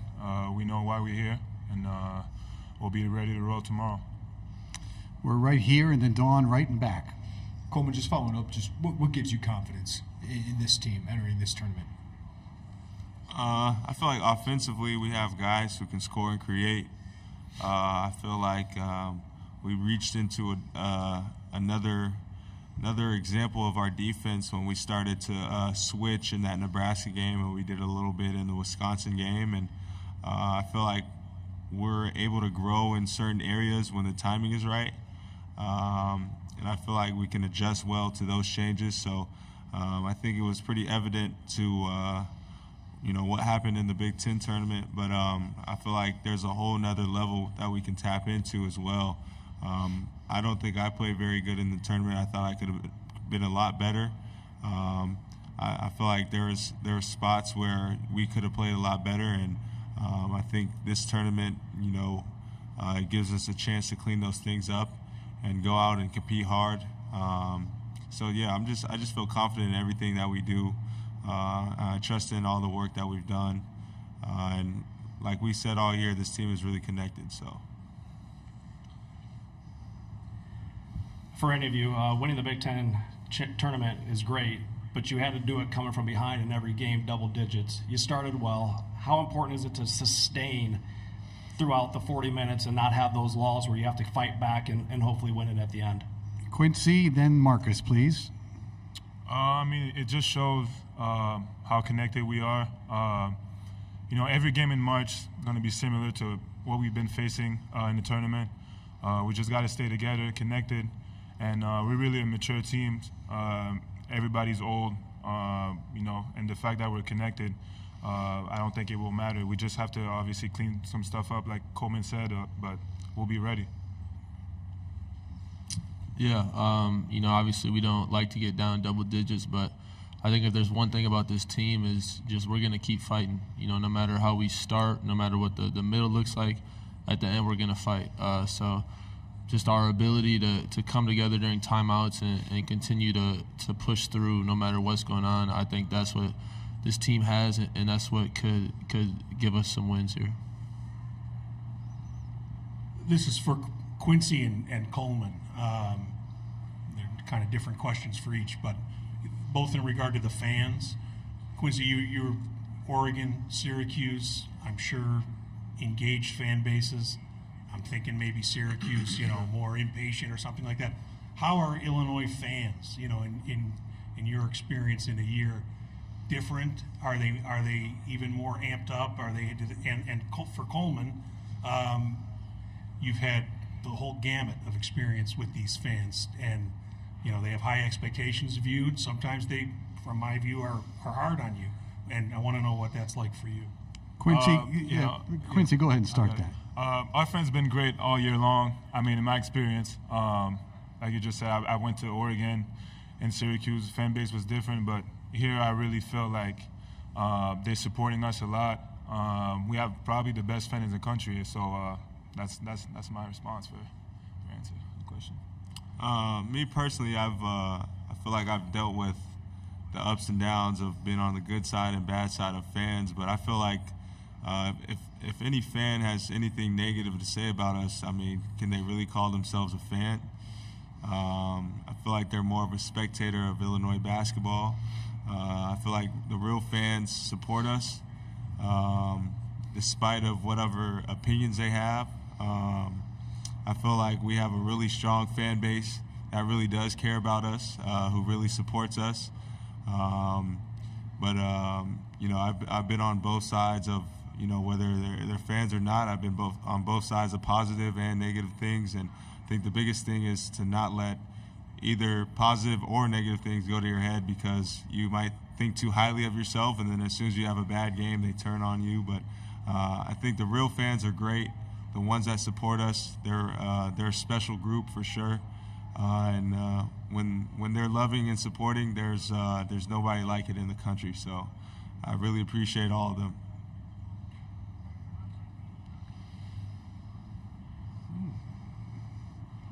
Anything else for the Fighting Illini? All right, gentlemen, thank you very much for your time. Best of luck tomorrow. Head coach Brad Underwood will be next at 12:50. Good job. Yep, good job.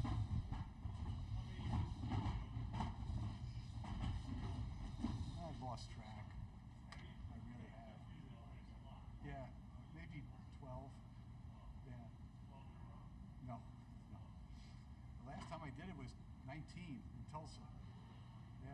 was scheduled for 20. No one did anything. And this, I did Drake last year, and now here. I've got St. Louis in 26. So they come and go wherever I have a contact.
As promised, the head coach of the Fighting Illini, Brad Underwood, is with us for a 15-minute stint. We're going to ask him to make a statement on his team about being here in Omaha, and then we'll go to questions. Brad, please.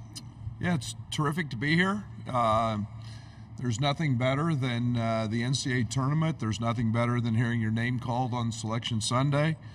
I'm excited to be here with this group. I think we're coming into this tournament, obviously off the Big Ten championship, and feel like it's different than in the last few years. This group is very healthy. We're playing our best basketball. I feel like we're whole, which is something that through the course of a long season, there's always ups and downs and trials and tribulations and so on, sickness, injuries, whatever, and you have to deal with that. And so, I think we're in a very good place injury-wise. I think we're in a good place sickness and all that. And we had 3 kind of different games in the Big Ten tournament. The first day we didn't play very well and found a way to win. And I love that resilient mentality. I think you've got to have that as you move into the NCAA tournament. And, it was probably not my favorite to be down double digits 3 times, but I think we found a way to persevere through some of those tough moments. Obviously, we've got Terrence Shannon had a phenomenal tournament and played great. Marcus Damask, really after the first night, was close to triple doubles and played great. So Omaha, I've been in this venue one other time in the NCAA tournament back when I was an assistant at Kansas State. It's one of the great basketball cities, great venues. So we're really, really excited to be here, and we've got a great challenge tomorrow against Morehead State, a team that's playing awfully well, earned the right to be here, extremely well coached, and got a lot of respect for their program. First question's down here on the left. Hey, Brad. Eric Olson with the Associated Press. You'd mentioned Terrence and the Big Ten tournament. I know he's had some pretty good stretches during the season, but had you seen him play 3 straight games like that at that level?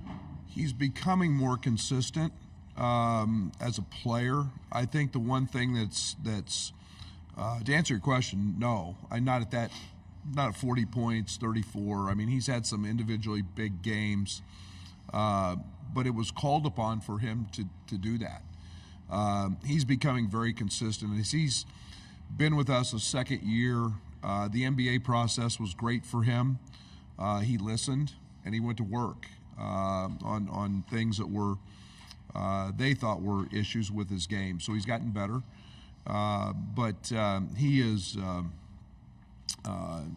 he's doing what great players do in big moments, and that's rise to the occasion. So that was special watching that. And the 40-point game was very organic. We don't run a ton for him. I just looked at the box score at the end of the game, and it's like, oh wow, he had a night, and he did it in all different facets of play, with the threes, with transition, getting to the foul line. Very efficient. Coach, Sincere Harris played every game last year, comes into this year redshirting. Just what have you seen out of him, and just how he's approached and handled his new role this year? He's a big reason we're as prepared as we are. He's with the scout team. Nobody talks more trash. Nobody's more competitive. Nobody's fights more in practice. He guards Terrence a lot in practice, but his work ethic, very unselfish on his part to want to redshirt. That was him wanting to do that. Get bigger, get stronger. He's lived with our strength coach. He's been in the gym every single day for workouts, working on his jump shot. So we see a much improved player, but we also see one that helps make the guys that are playing better every day. 3 questions are up. Go, please. Coach, you've had a lot of success at Illinois. You've got a couple Big Ten championships, a lot of wins, but the NCAA tournament has been tough, and rightfully so. There's a lot of good teams here. How does this team sustain a run this year, knowing history and last year's first-round loss? They don't know history. They don't know. That's only because you guys talk about it. This is a new group, veteran group. It's one game at a time. It's every day at a time. We have the saying, everyday guys. I think that every great program, there's been a ton of them that have ups and downs in the tournament. One of the reasons I like this group is we're healthy. And that's a big thing going into, the NCAA tournament and postseason play, to sustain any type of run. But it's one game at a time. I think you have to understand the abruptness of the end. I think this group's old, and I think they truly understand that. Hey, Coach, that part of the season early on when you didn't have Terrence, players kind of learned how to win without him, and then he came back, obviously a better team. Do you think if he hadn't come back, you'd still be in this position, or was he just that important to the overall team? No, I think it helped us in a certain sense, but we were finding our identity right about then, especially on the offensive side, and yet we continued to flourish. I think we went into a shock a little bit. Our first road game at Purdue without him. There was a sense of swagger that he gave us. We didn't, we were down 20-4, I think. But from that point on, I think we got better, and then it's been since he's been back, it was just reinstating and him kind of fitting in. He knew that we were playing well, and so it's made us better along the way. Hey, Brad. I was thinking of that Chattanooga game a couple of years ago, and how it was a one-point game. Obviously, you remember, but how difficult it could be at times for that team to score, and then this team, like the blitzes in Minneapolis, it's just so different. How much of that, if any of it, was you feeling like we've got to be able to go on runs and just score to do better, at the end of the season? Was that a conscious thing? Yes. That you wanted to turn that up? And I don't want to make too much out of it with that team. Trent had pink eye, and we were without Jacob Grandison with a shoulder injury. Two of those guys, those were two big guys that helped initiate offense. But I think the ability to adjust has always been, as you move into postseason play, has always been something that was a challenge for us. And as great as Kofi was, there were some of those limitations in terms of what we could do at both ends of the court, and he was dominant. But being able to have versatility, multiple guys do multiple things, score the basketball from a lot of different ways. I think we proved that this weekend. We could do that. So we'll see. It seemed to be pretty good for a lot of teams in postseason play.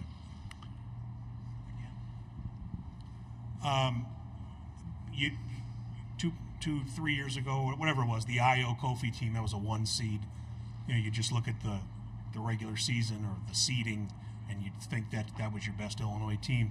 But the way this team can erupt, is this team better equipped for the tournament even? Or is this sort of maybe your team with the best shot, do you feel like, going in? We're getting ready to find out. I like this team. I do. And for a lot of different reasons other than that. I just think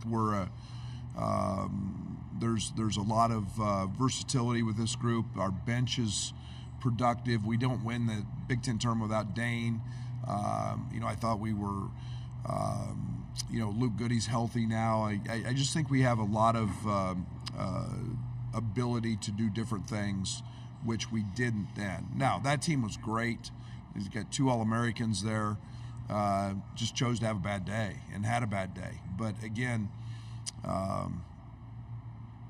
we'll see. We'll see. I like where this group's going, though.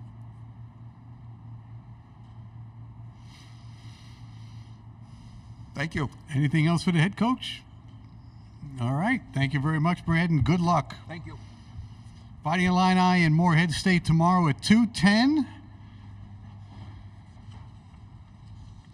Next up is the Jackrabbits of South Dakota State University.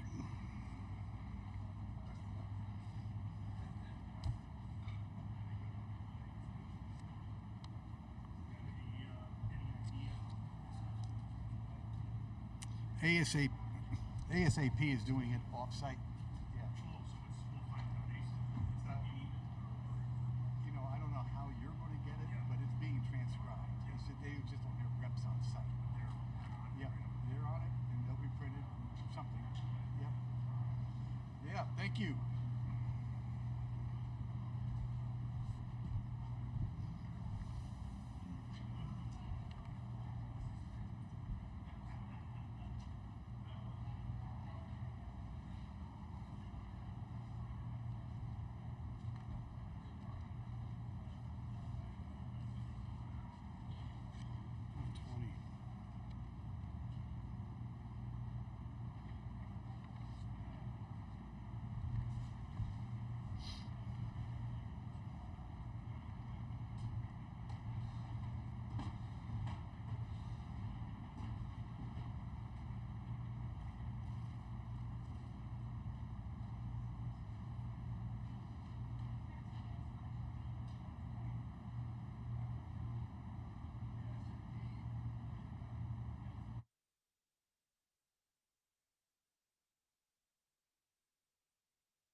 120 to 135, we welcome the South Dakota State University Jackrabbits. They are the number 13 seed in the East Regional.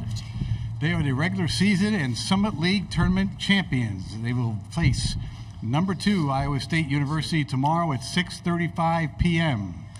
The head coach is Eric Henderson. He'll be joining us a little later. The men's basketball contact this weekend is Sidney Smith. On the dais, we have Luke Apple, Charlie Easley, Matt Mimes, and Zeke Mayo. And we're going to go straight to questions. One second. Everyone wants to hear your question. Hi, sorry. Mark Ovenden from Dakota News Now in Sioux Falls. You were the one guy that was recruited by TJ on this team.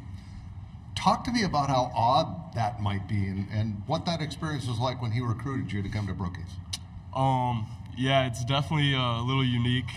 TJ started recruiting me along with Hendo as well, but TJ did, I'd say like my junior year. So we had a year and a half to like, before I came to Brookings, to really like build a relationship. So yeah, I definitely have a unique relationship with TJ. It is a little odd, but I'm excited. TJ is a great coach. I learned so much under him my first year here, and I'm just really excited. David Brown from Midcoast Sports. This is for Charlie. I know we discussed this on Sunday at the watch party, but now that you're here and Will, I know all of you guys have close proximity to Omaha, but having grown up in Nebraska, both you and Will, how special is it just to be here right now? It's obviously really special for me and a lot of my teammates, because even a lot of these guys grew up close to here in Iowa. So to be able to have all of our family and friends and a bunch of people we grew up with to be able to come out here and support and just kind of be playing in my home state, it's special, and it's something I'll never forget. Right-hand side, gentlemen. Grant Sweeter, Kelland Sports. This one's for Zeke. I'm sure you guys have talked about it, but this is one of the best defensive teams in the country. Obviously, we saw what they did against Houston. How do you guys kind of approach, going up against a team with that defense? Yeah, we're just going to continue to play our game and play how we have been. I mean, moving the ball and player movement is going to be really important for us. But we're just going to take what the defense gives us, not try to force anything. Take care of the ball, and I think those are some of the biggest factors going in here. Yep, we're back here. Luke, I'll get to you eventually, sorry. This is for you two guys in particular. I think we all know the environment tomorrow night is going to be electric with how many local teams are here. How much fun is that going to be for you guys? Because you're used to playing in front of a pretty rowdy crowd up in Brookings. Charlie? Which two? Charlie and Matt. Okay, and we'll go in that order. Charlie, Matt. Okay. Well, obviously, that's the best part of playing college basketball, is to come in and get to play in an environment like we're going to play in, and it's just we're going to feed off it, and it's going to be fun for everybody, and it's always we're just going to play our game, and hopefully the crowd feed off the crowd as well. Yeah, and I would just say, growing up, I mean, all of us have played basketball since a young age, and this moment's it's what you prepare for, it's what you live for. It's a dream, and so I think, especially playing in Brookings in front of our amazing fans, we just want to really take that energy and use it, and we're really excited. Right-hand side. Luke, kind of going off of what I asked Zeke, I mean, you and Will had big games in the paint for you guys. It's a big reason you guys won the Summit League tournament. How do you guys kind of approach that, knowing the talent they have in the paint and the defense that they have down there? We know they're going to double, and we know they have a guy in that help side all the time. So you got to be careful, and you have to pick your spots. Just passing the ball to the open guys is going to be a huge factor. Getting these guys wide open threes will be just a big part of how we've always played. So just continuing to do that and passing the ball well at the double is, I think, one of our big plans. This is for Luke again. You grew up an Iowa State fan. You said you watched them a lot this season, just from a fan's perspective, and then getting more in depth on them this week, not to repeat what others have said, but just in terms of what you saw, where do you guys have to be sound on your end to combat their strengths? I think we really just have to focus on taking care of the ball and not letting them get runouts, and then just keeping the game in front of us. make them make shots and make them make mistakes. Both teams are going to make mistakes, and when we make mistakes, just not getting down on ourselves and knowing we can stay in it, and just trusting every single one of our guys to go out there and play to their best ability. Andrew Holton, Brookings Register. Zeke, the last time you guys were in the tournament, a lot of people were picking you guys to win, upset Providence. This time it feels like not many people are talking about you guys. Does it feel more like you guys are underdogs going into this one, even though you guys have been playing really good basketball here the last 8 games? I mean, yeah, when you play a team like Iowa State who's great on both ends of the floor, I mean, you're most likely to be an underdog, obviously a 15 versus a 2. Doesn't happen very often, but I know one thing, we're going to bet on ourselves. We're not really worried about the outside noise. We're going to continue to do what we have been, and I mean, we're going to live with the result, but I mean, we would love to be on the winning side of things, but I mean, we're just going to go out there and play our game. Luke, I promised I'd get back to you. It's kind of the same theme here, being the underdog. Doesn't that allow you guys to just relax, throw caution to the wind, and just go, we're just going to go play, have fun, whatever happens? And you got to know that aside from the Iowa State fans, and there'll be a lot of them here tomorrow night, everybody else in the building is going to be cheering for you guys. I mean, yeah, we'll have a lot of fans here as well. We're not too far from Brookings, and our fans travel great, so it's going to be great to see them as well in the stands. And, yeah, we really got nothing to lose. We're playing the Big 12 champs. They played phenomenal in their conference tournament, and we did as well. So, I mean, I feel like if we play our brand of basketball and play great basketball, we're going to be right there in it with them. Again, Journal Star. Charlie, I read that your first career college points came this arena. How cool is it for you to be, have kind of come full circle, playing back here again? Yeah, it's just kind of crazy. That's how it happens. And being back here for one of the biggest moments of my basketball career, it just kind of makes me appreciate the journey that it's been for me to basketball-wise and with all my teammates. And it's kind of surreal, and I'm going to appreciate every moment of it.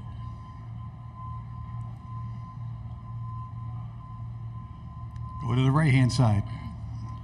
Matt, when we talked to Hendo this week, he said that you guys have found your identity more than you have all season.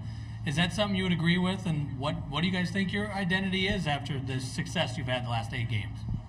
Yeah, for sure. I think throughout the season, we kind of fought through a lot of adversity, whether it be injury or just not playing the way we want to.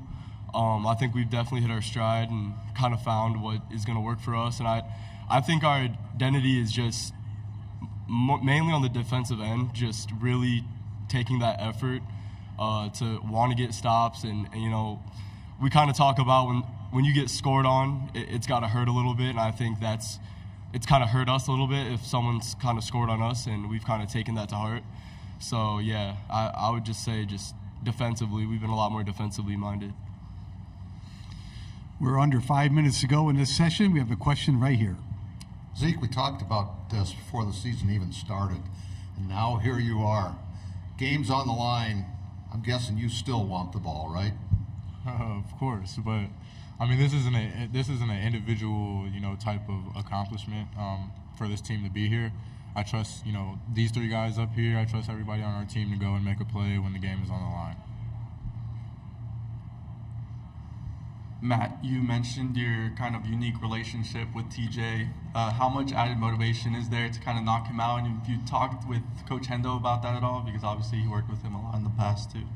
I mean, definitely there's a little bit of motivation. I mean, it's kind of cool just to face your former coach. And I mean, I have a lot of respect for TJ, but it is, at the end of the day, like, it's either us or them, and I want to continue playing college basketball. So I've talked to Hendo a little bit about just how this is kind of cool and unique. And I mean, I'm not too sure. I mean, I'm sure it's happened before, but I mean, I know it's rare. So it's definitely exciting and really, really cool.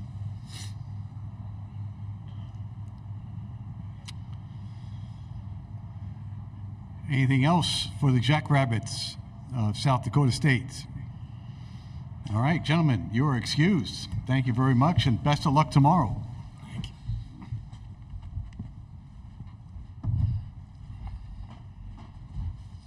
Good job. Good job.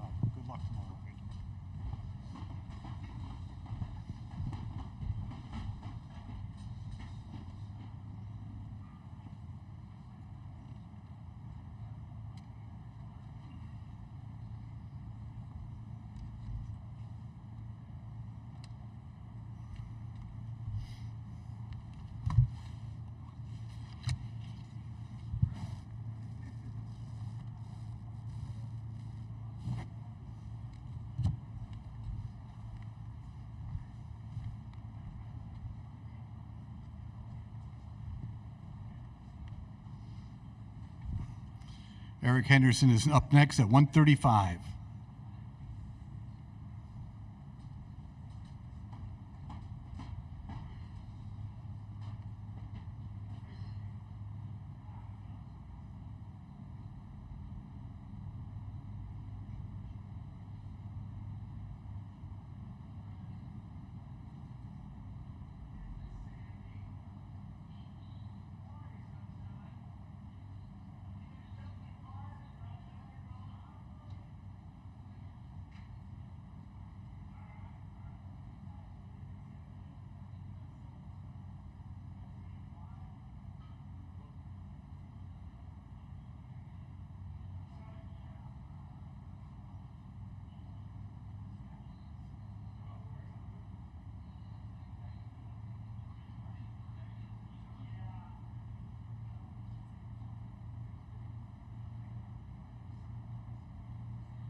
As advertised, the head coach of the Jackrabbits is here, Eric Henderson. There's a date with Iowa State tomorrow at 6:35. We're going to ask him to make a statement on his team about being here in Omaha, and then we'll go to questions. Eric, please. Yeah, thank you. Obviously, extremely excited to be here. A lot of familiar faces on both sides, I can see, but what a unique and fun matchup that we have. Obviously, we know we have our hands full. TJ does a terrific job, and the Cyclones are playing extremely well, probably as good as anybody in the country. But we're also playing pretty good. I like our team. We've showed so much improvement this year, and the amount of growth. I'm just really proud and excited and really thankful that our guys get to experience one of the best sporting events in the world. So, first question's on the inside aisle. Go. David Brown, Midcoast Sports. Obviously, everyone knows about the relationship with TJ. Is it gamesmanship this week, or have you talked or texted at all since the matchup was announced? Yeah, obviously, we've talked and texted a few times. And obviously, once you get the emotions out of it, we're both competitive dudes, right? And we both want to win. The respect is certainly at a high level. But, yeah, there's as normal.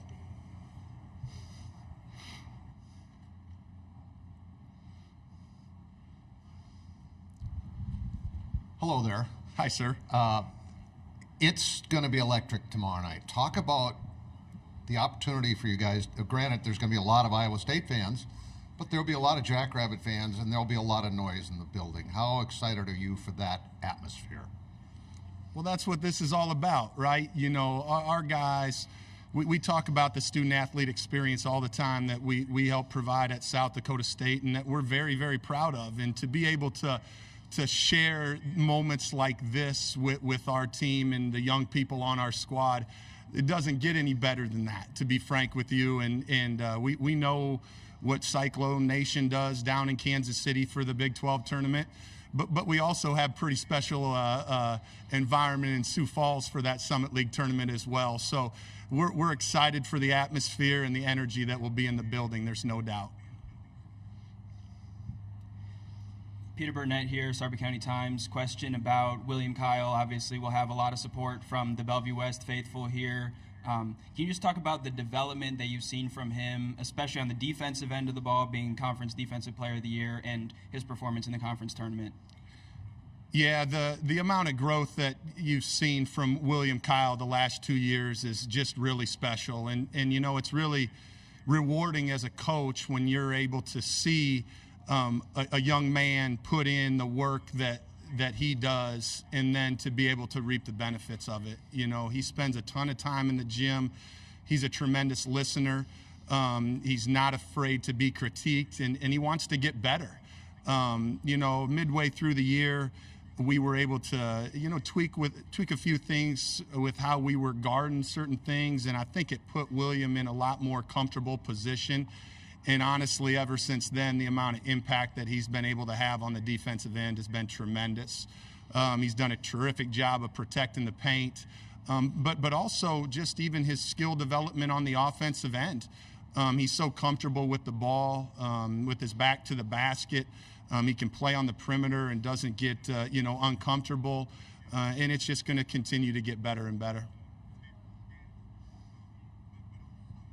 Matt Zimmer, Sioux Falls Live. Hendo, with your ties to TJ, is there some familiarity in this game? Are you guys doing a lot of the same things you did when he was there? Is he still doing a lot of the same things that he was doing when he was there? And how might that impact the game? Well, I think obviously there's some similarities, right? And we certainly do some of the things that when TJ was at South Dakota State, we still have some of those concepts in play for sure. But we've changed as well. And I think, and TJ would probably even tell you that, when he was at South Dakota State, we were such an electric offensive team, right? And now they're probably the best defensive team in the country, and so he's done such a great job of really just adapting. That's what makes him a great coach. He's not married to one thing.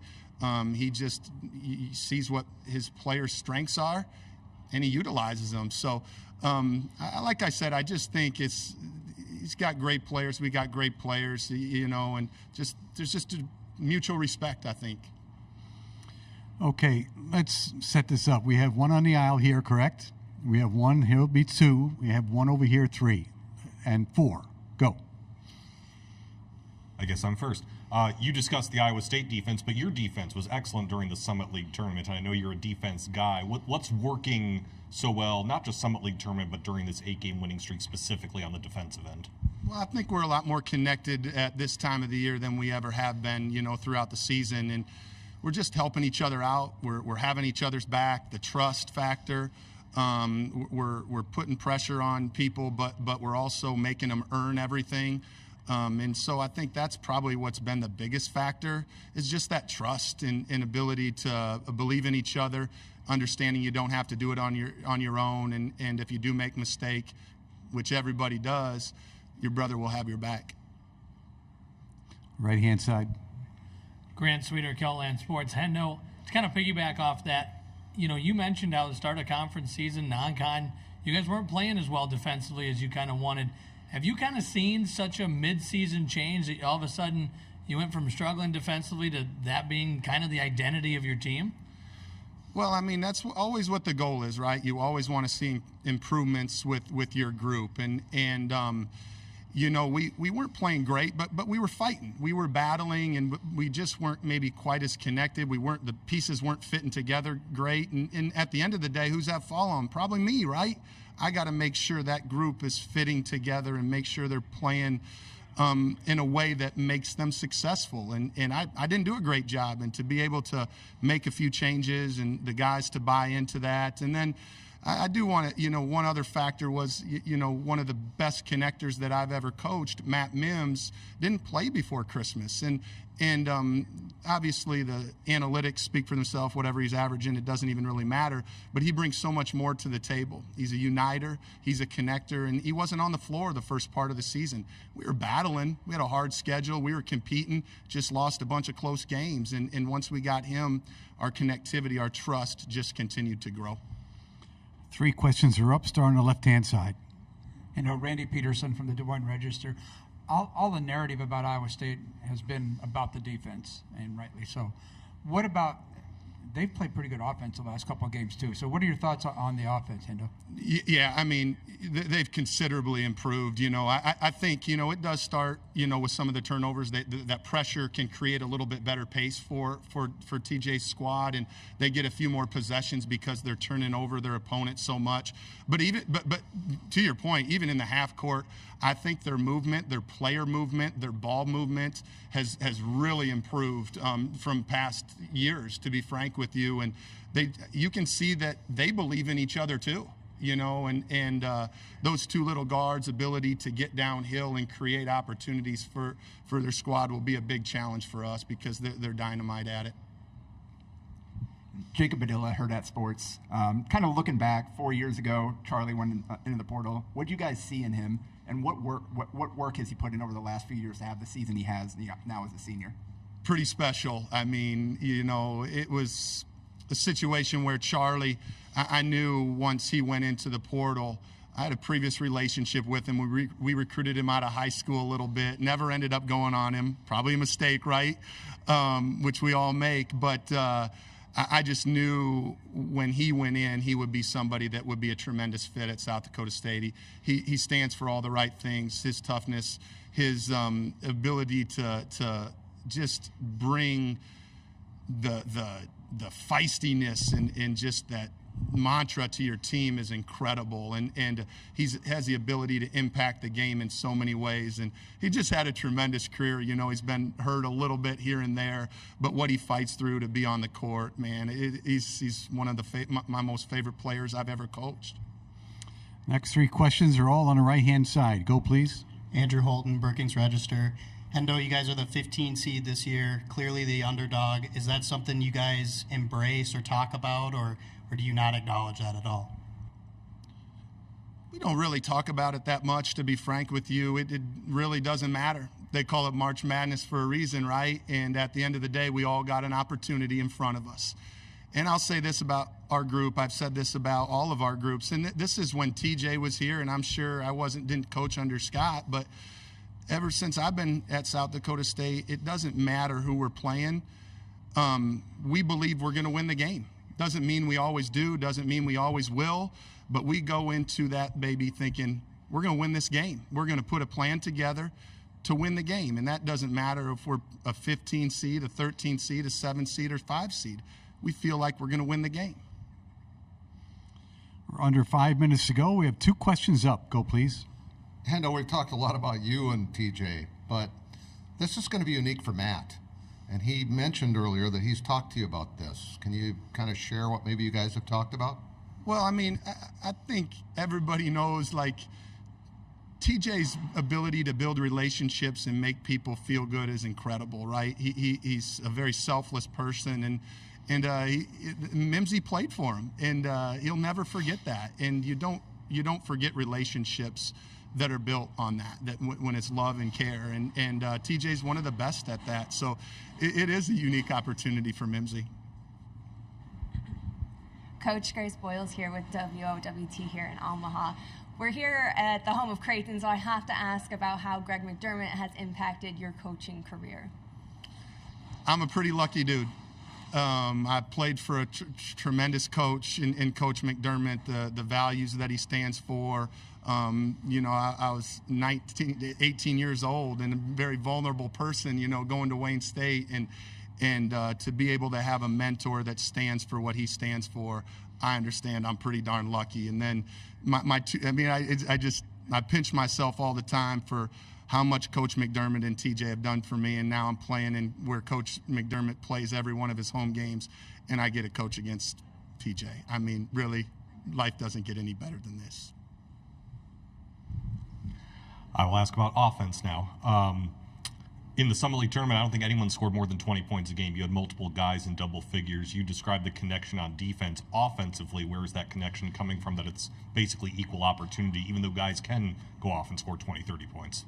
I just think it goes back to that trust factor and belief in each other. And once we were able to really, really make that happen midway through the year, everybody benefits, right? And So I really believe that's what it starts with. I think we're sharing the basketball. I just talked about TJ's group. I think we're moving the basketball, and our player movement it really improved, midway through the year as well. And our guys deserve a lot of credit for that. The amount of belief that they have in our place, our style, and our system, and then the energy and effort that they play with. I'm just so proud of our group, and our players are got tremendous dudes. Standing up in the left there, Eric. Go. Hi, Coach Henderson. Jack Leder with KCRG. We're going to get very small picture here. Can you tell me about what you remember playing at Maquoketa Valley and what it means to represent Eastern Iowa in the NCAA tournament? Yeah, obviously I'm a small town guy, and I was able to have just some tremendous coaches there. Coach Rundquist is a Hall of Famer. Coach Pesca was our assistant coach, and I'm actually going back there in April to speak at a deal where they'll be at. And just, they were tremendous influences on me, and I got many teachers and stuff that I was just very lucky to grow up where I did, and learn the values that I did. And I had some great memories as a Wildcat. Anything else for the head coach of South Dakota State? All right. Eric, we're done. All right. Thank you very all. much. Best of luck. We have Cyclones and Jackrabbits tomorrow at 6:35.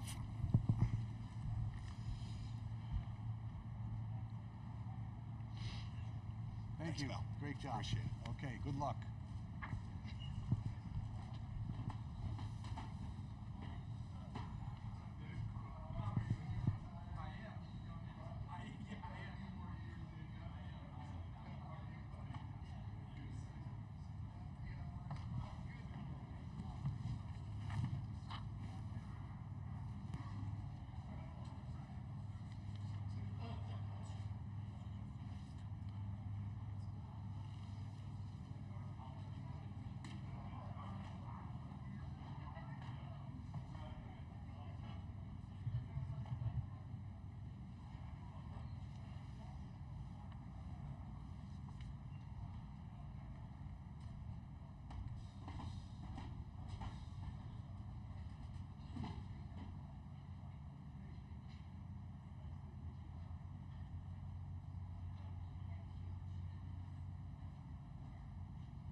Welcome back. We have the Iowa State University Cyclones with us, number 2 in the East Regional. They're the Big 12 Conference Tournament champions, and they will play South Dakota State tomorrow at 6:35 p.m. The men's basketball contact is Ryan Workman. He's around. We'll have the head coach up here next. On the dais, we have Taman Lipsy, Keyshawn Gilbert, Robert Jones. We'll go right to questions. Thank you. Right on the aisle. Thank you. Taman, question for you. So being from Ames and coming to this tournament and watching these guys like Monte play growing up, and now you being that guy, what's it like?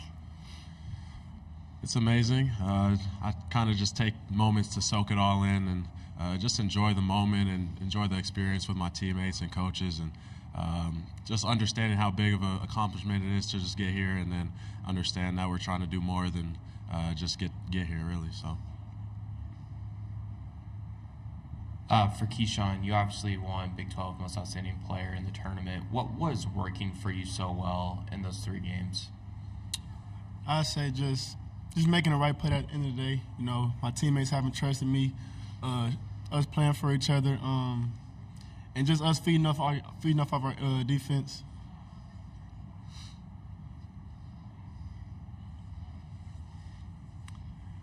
On the aisle, thank you. For any of you guys, Coach Otzelberger has done a great job of bringing in transfers every year, and you guys gel so well. How does that happen, and how are you guys able to play so well on the court and have the success you've had with a lot of new guys each year? Robert, go ahead. Yeah, he just, it's a credit to him, credit to the coaching staff. He recruits great guys with great characters, and this is a bunch of guys on this team this year that want to gel with each other. The togetherness is a huge part of the team this year, and it's one of our staples as a program, so probably just a credit to him and who he brings in, and then just a credit to all the people that are on the team, just being great character guys who want to gel together.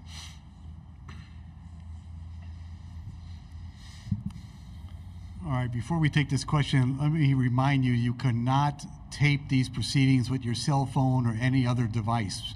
Please adhere to the rules. Thank you. Go. Hey guys, welcome to Omaha. Defense may not be quite as flashy as some teams that score 90 points a game, but what has defense done for you this particular season? We'll start with Taman and just go down the line. Go ahead. Yeah, defense is our number 1 focus on the court, and obviously we translate that into our offense, and that helps us to score with fast break points and things like that. But just taking pride in our defense, and knowing that not all teams like to play defense, but we're one of those teams that enjoys it, and we like to get after people and make it harder for them. Kind of building off what he said, just taking pride in it, knowing we can win ways on the offensive and the defensive end is a great thing that we have, and yeah, just he said most of it. I like the quote the best that says defense wins championships, and I like that because even on a night where the ball's not falling for you on the offensive end, as long as you can continue to get stops on the defensive end, you'll end up winning the game, because if they can't score, you'll win the game, because eventually you'll make a shot. Front row. For either of you 2 guards, when you think back to the beginning of the season to where you guys are at now, how much of the 2 of you together kind of evolve your games to play off of each other effectively? Keyshawn, start us. I mean, I feel like both of us pretty unselfish guards. You know, we want to see our teammates eat. We want to eat it ourselves. So feeding off each other, that's easy, because I like to see him make shots. He likes to see me make shots. So it just gelled pretty good. Yeah, I'd say, I mean, we just spent a lot of time together. We were roommates in the summer for a short period of time. So just bonding at the start, and just learning off of each other, and helping each other when we're on and off the court, and just learning the other person's game has gone well throughout the year. And now that we're in postseason, we're like locked in, and we know each other's ins and outs and everything, and that helps us win games.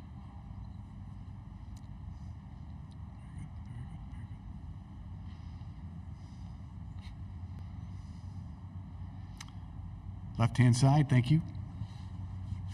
The phrase "under the radar" is sometimes overused, but I feel like in some cases you guys are. I'm not. How well do you think people know you, and how much of a name do you think you can make for Iowa State over the next month?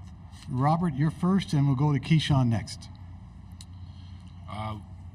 We like the term under the radar here. We like to be the underdogs. We like to be the team that people doubt just because we like to prove people wrong.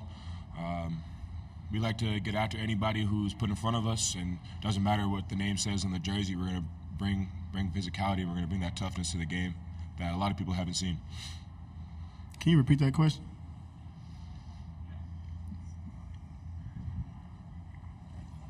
Yeah, under the radar is kind of overused, but it does feel like it's true for your team. What kind of name do you think you can make for Iowa State over the next month? I mean, I just feel like we could prove to everybody that we could really pretty much compete with anybody in the country. And I really wouldn't say it's proving people wrong. I say it's proving our habits and our work that we put in right. Okay. Anything else for the Cyclones of Iowa State? Okay, gentlemen, thank you very much for your time. Thank you. Best of luck tomorrow. Head coach will be up here at 2:20. Thank you. Good job. Thank you. Good luck. Good luck.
As advertised, the head coach of the Iowa State University Cyclones is with us. We're going to ask TJ to make a statement about his team and about being in Omaha, and then we'll go to questions. Coach? Yeah, it's certainly great to be here in Omaha. Just an awesome city, awesome venue, and place to play. As far as our team goes, we've got a terrific group of young men. Really proud of the hard work that they do and the daily habits that they build throughout the course of the season. And they're a group that is really together and connected. And you get to this time of the year and you want to focus on what's in front of you, and we'll certainly do that. But more than even any of the games, I'm proud of the young men in our program and how they represent our university. First question is right here on the aisle. Hi, TJ. Mark Ovenden from Dakota News Now in Sioux Falls. Used to cover you there. No, but certainly would it be fair to say nobody knows how, as a 2 against a 15, nobody knows how more than how dangerous South Dakota State could be than you, because you coached there. Yeah, they're a very well-coached team. Coach Henderson, their staff, do an unbelievable job. They've won 8 games in a row. They're a team that can really space the floor. They've got veteran guards and guys who have been there. They have tremendous pride in their program. They're a group that has played, as I mentioned, their best basketball of late. And you know that the young men in their locker room chose to go there because they wanted to win, that they were competitors. That's why they picked to go there. So we are very aware of what a great team they are, how well coached they are. And that's something that, certainly doesn't, as having the experience I had there, it's certainly something that you're well aware of. David Brown, Midco Sports. Good to see you again, TJ. Obviously, the calling card for you guys this season has been defense, second in the nation in turnovers forced. When you think back to maybe even your first year at SDSU and some of the struggles you guys had defensively, this is a 2-parter. Why is your team this year so good? And as a coach, defensively, and as a coach, how have you kind of developed your philosophy to make your players play the best defense possible? Our team has done well defensively because when they came in June, they're very coachable. They're very receptive to how hard you need to play, how committed you need to be if you want to be successful.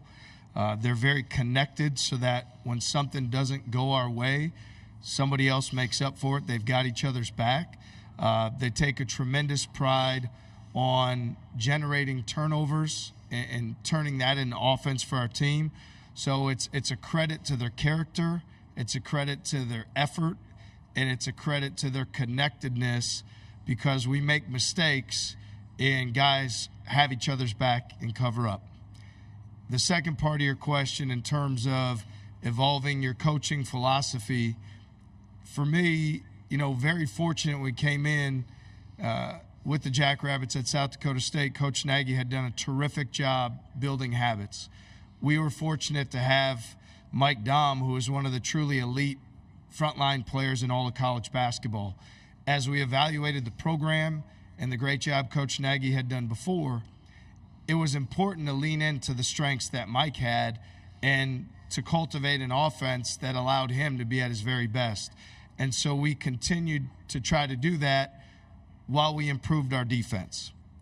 At Iowa State, when we came in at the onset, it was important that we develop our defense and then cultivate our offense and move it forward with that. So what you've seen is a group of guys who do the effort-based things, who embrace the hard work, who love the daily habits, and we're continuing to move forward offensively. And fortunate that, felt like last weekend, Thursday was our best game of the year, then Friday was our best game of the year, and then Saturday was our best game of the year. So the young men in our program are playing for one another, and we're going to continue to lean in to those strengths on both sides of the basketball as we move our program forward. Right here on the inside aisle, then we go there. Matt Zimmer, Sioux Falls Live. TJ, what was your reaction when you found out who you were playing? Was there a sense of, hey, this will be fun, I'll get to see some old friends, or was there a little bit of, oh boy, now I have to answer a bunch of questions about playing South Dakota State? No, I knew I'd get to see you, Zim, which was a huge highlight for me. But look, at the end of the day, tremendous gratitude and thankfulness to Justin Sell and the opportunity that he gave for my family and I to lead the Jackrabbits program. Eric Henderson's been one of my best friends on earth for 20 plus years. Had opportunity to coach, Brian Peterson at Iowa State and recruit him there and have tremendous confidence and belief in him. So there's a lot of people that we really care about. There's a lot of gratitude and thankfulness that we have. At the same time, the group that we have and what we've invested in our team, they're focused. And we have a focus on the opportunity that's in front of us. And at 6:35 p.m. tomorrow, we're going to aim to be at our very best. So certainly appreciative of the experiences and a lot of great friends, but fortunate to be coaching a group that has the focus and determination that our group does to be ready to be at our best tomorrow night. Hey, TJ, in your time here at Iowa State, you've done a great job of bringing in transfers and getting them to gel and play pretty quickly and have success doing that. What's the secret formula, how you've been able to do that with a lot of guys that haven't seen each other until each year playing with each other? Our coaching staff does a phenomenal job evaluating the character of the young people that we bring into our program. It's really important to me that everybody understands on the way in what the standards, the discipline, accountability will be on a daily basis, and that they will be held to that every single day. Our program's not for everybody. We're not a program that, as the transfer portal opens, there's not tens and 20 and hundreds of guys that we look at. We're very specific in the work habits we look for. We look for young people that have handled adversity well. We look for young people that really want to develop each and every day. And so I think when you bring in the right people and you hold them to the standards, and then they hear from those that have been here that it works because it worked the year before and it's going to work the next year, now you start to have, young men in your program who are helping lead that cause and that charge. So we've just been fortunate to evaluate the character and the work habits of the guys that we bring in, and we'll continue to be very mindful of that. We're not a program that sells a whole lot of fake dreams or makes promises. It's more about do the hard work, show up every day, be a great teammate, put yourself in this process and challenge yourself to be your best in all areas every day. And we'll continue to find those guys that want to be part of it and be successful with them. We are under 5 minutes to go. We have 2 questions up. Go, please. Hey, Coach, I wanted to ask you about 2 mentors that you worked for. They're both in the NCAA tournament, Fred Hoiberg and Greg McDermott, what you learned from them. And then the second question is, I don't think you coached him, but Baylor Sharman is somebody you recruited to SDSU. 5 years later, has he become the player that you thought he was going to become when you recruited him? Yeah, first with Greg, a lot of gratitude to Coach McDermott. He had recruited me out of high school, was the first coach that recruited me my sophomore year of high school, and fortunately he probably had somebody on his staff that told him better so that he didn't make the recruiting mistake and bring me to play for him at Wayne State. But Greg's meant a lot to me. He's given me a lot of opportunities. I worked his camps when he was at Northern Iowa. He's continued to be a close friend and somebody that, he believed in me and gave me a chance to come be an assistant at Iowa State far before my resume ever warranted an opportunity as such. So very grateful to him. In terms of Coach Hoiberg, we were just texting even yesterday. Again, Fred is extremely intelligent offensive basketball mind, a guy that very cerebral, gets his teams to play with purpose, share the basketball, play for one another. So learned a tremendous amount, and we're still close friends today as well. So both of those guys mean a great deal to me, and I'm very appreciative to them for what I learned, and then also for them giving me the opportunities as a coach to grow and continue to develop. With Baylor, certainly saw something special in him. His ability to pass the basketball and competitive spirit are really at a high level. And yet at the same time, I'll give Coach Henderson a lot of the credit. He did the majority of the legwork, recruiting him, identifying him, and evaluating his abilities. Certainly we're excited to have him be able to come play for us. Would have loved the chance to coach him, and proud of him on how he's continued to work and all the successes that he's had, because I know he's dedicated himself and he's really worked for it. Matt Mims is kind of the last holdover here from the guys that you're recruited to play at South Dakota State. Will that have a big smile on your face tomorrow when he takes the floor to see him get this chance in his last year?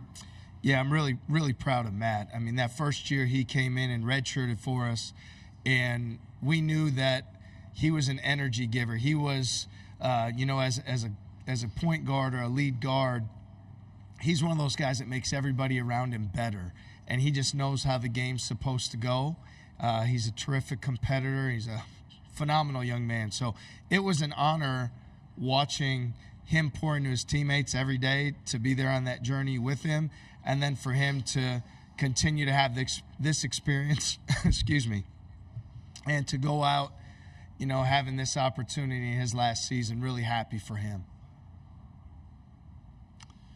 Back row on the left. Thank you.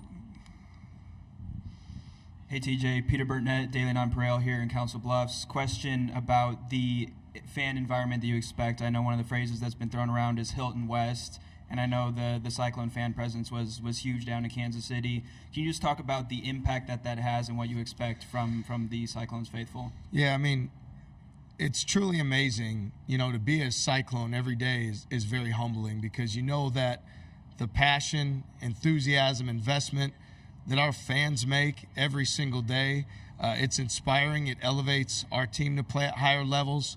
To be able to play in Hilton Coliseum, the truly best home court atmosphere in all of college basketball, with such passionate fans, allows our guys to accomplish things that they're able to do because of that enthusiasm, that passion, that spirit.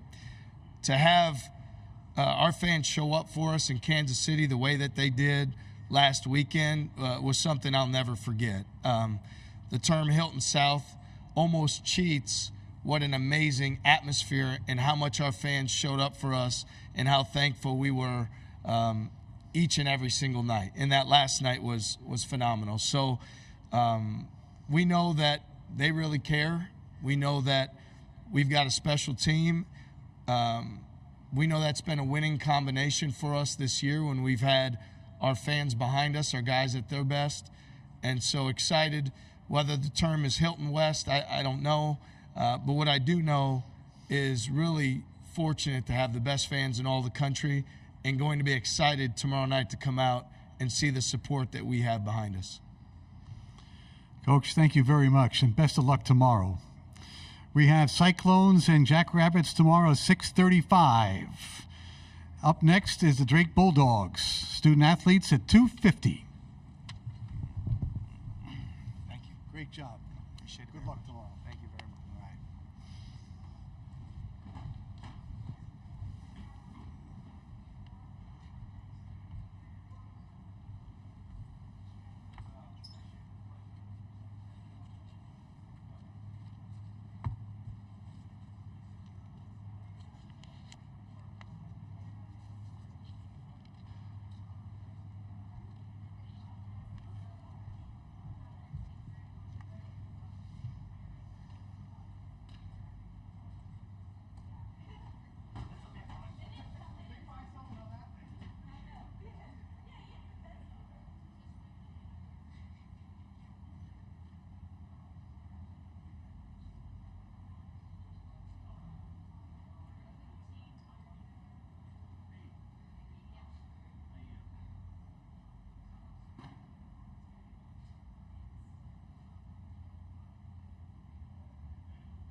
250 slot belongs to the Drake Bulldogs, the number 10 seed in the East Regional.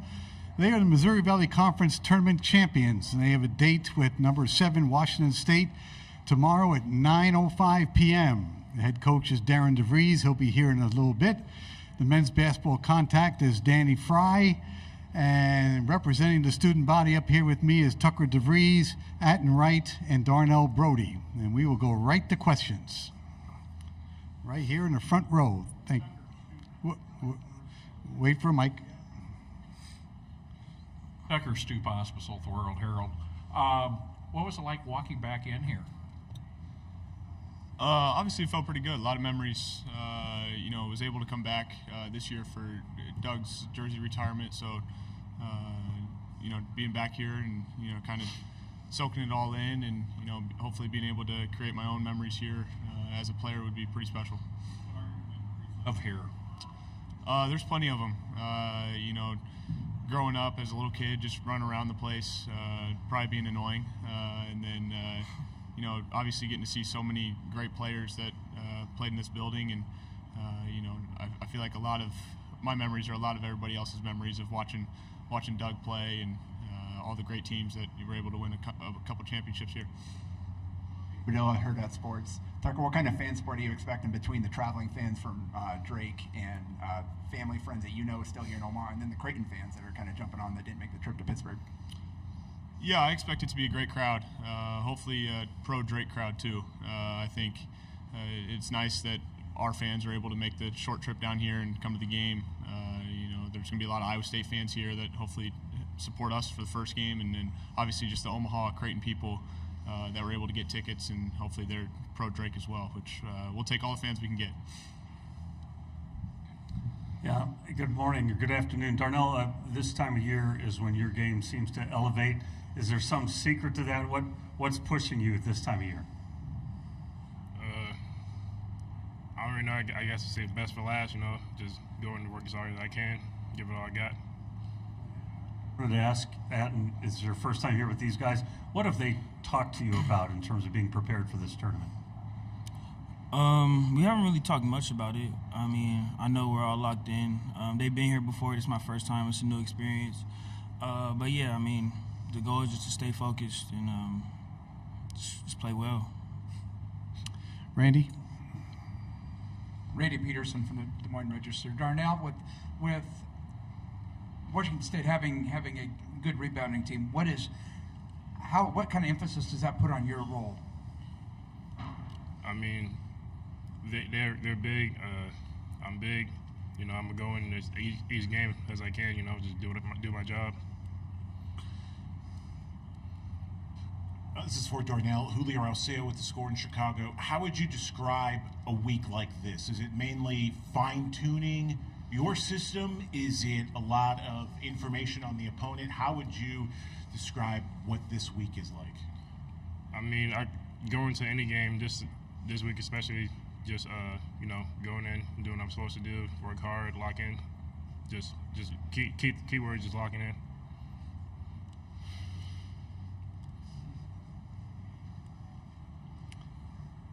Yeah, come back to Harry over here. Thank you. Hi, Tucker. I just want to ask you about returning second year in a row. What you learned, maybe even from last season, about playing in this tournament, the handling the nerves, the demands, even these kinds of demands.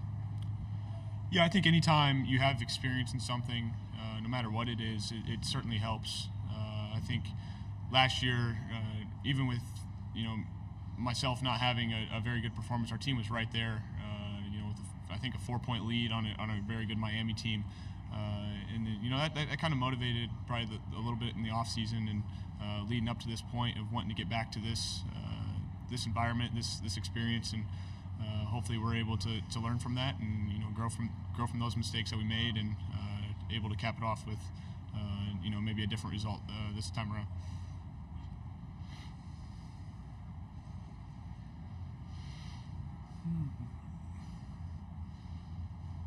Anything else for the Bulldogs of Drake? All right, gentlemen, thank you very much. Thank you. Good luck tomorrow night against Washington State.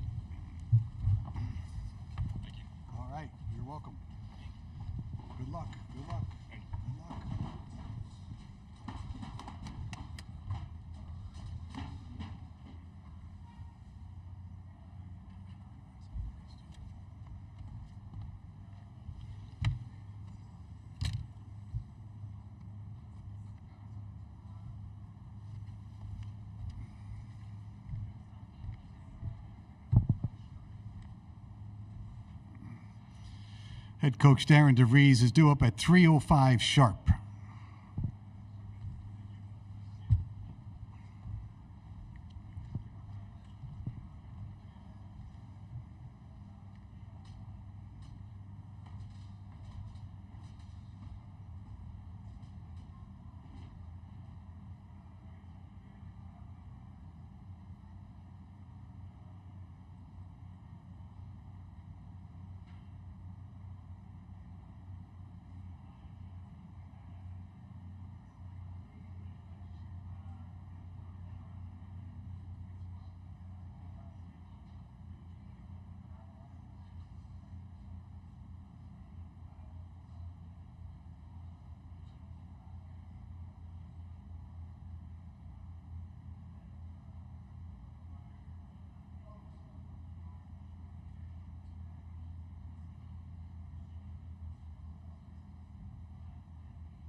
Head coach of the Bulldogs is here, Darren DeVries, and we're going to ask him to start off with a statement on his team being here in Omaha, back in Omaha, and then we'll go to questions. Darren, please.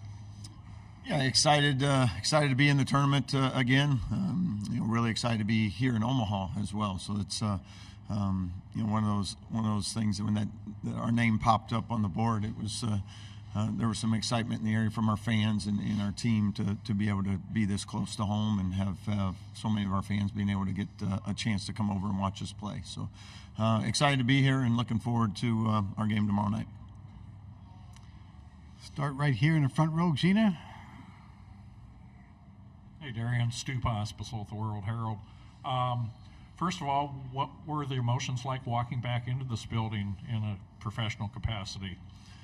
Yeah, it's. I know my son and I. We spent a lot of time on this gym floor as he was growing up. So it's a special feeling to be back, get a chance to play here, play in front of so many people that we had friendships with over the last 20 years.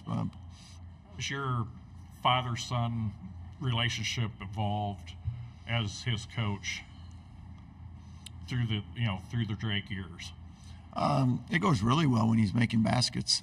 That's we're having a blast. Our time together, we certainly appreciate in this profession. As he was growing up, you miss a lot of those weekend tournaments because you're playing or recruiting. So now to be able to spend so much time together and experience it side by side is a pretty unique and special deal for a father-son. Hey, Coach. You have pretty good insight as to what basketball's like, not only in this city but this state, right? Because you recruited a long time, you know it. Have you maybe seen the sport just grow in this state? There's 4 teams from the state in the NCAA tournament. Obviously, Drake's in 2. Have you seen the sport grow in the city of Omaha and the state over the time that you were here? Yeah, I think it starts all the way down from grassroots, up to the top, and you look at the fan bases and what's going on in the state and how passionate everybody is about basketball, and the youth now are when they're seeing those teams have that type of success and following those players, they want to be like them, and I think it just grows every year. It's that kids have been able to see that and witness that, and that's pretty neat to see throughout the state.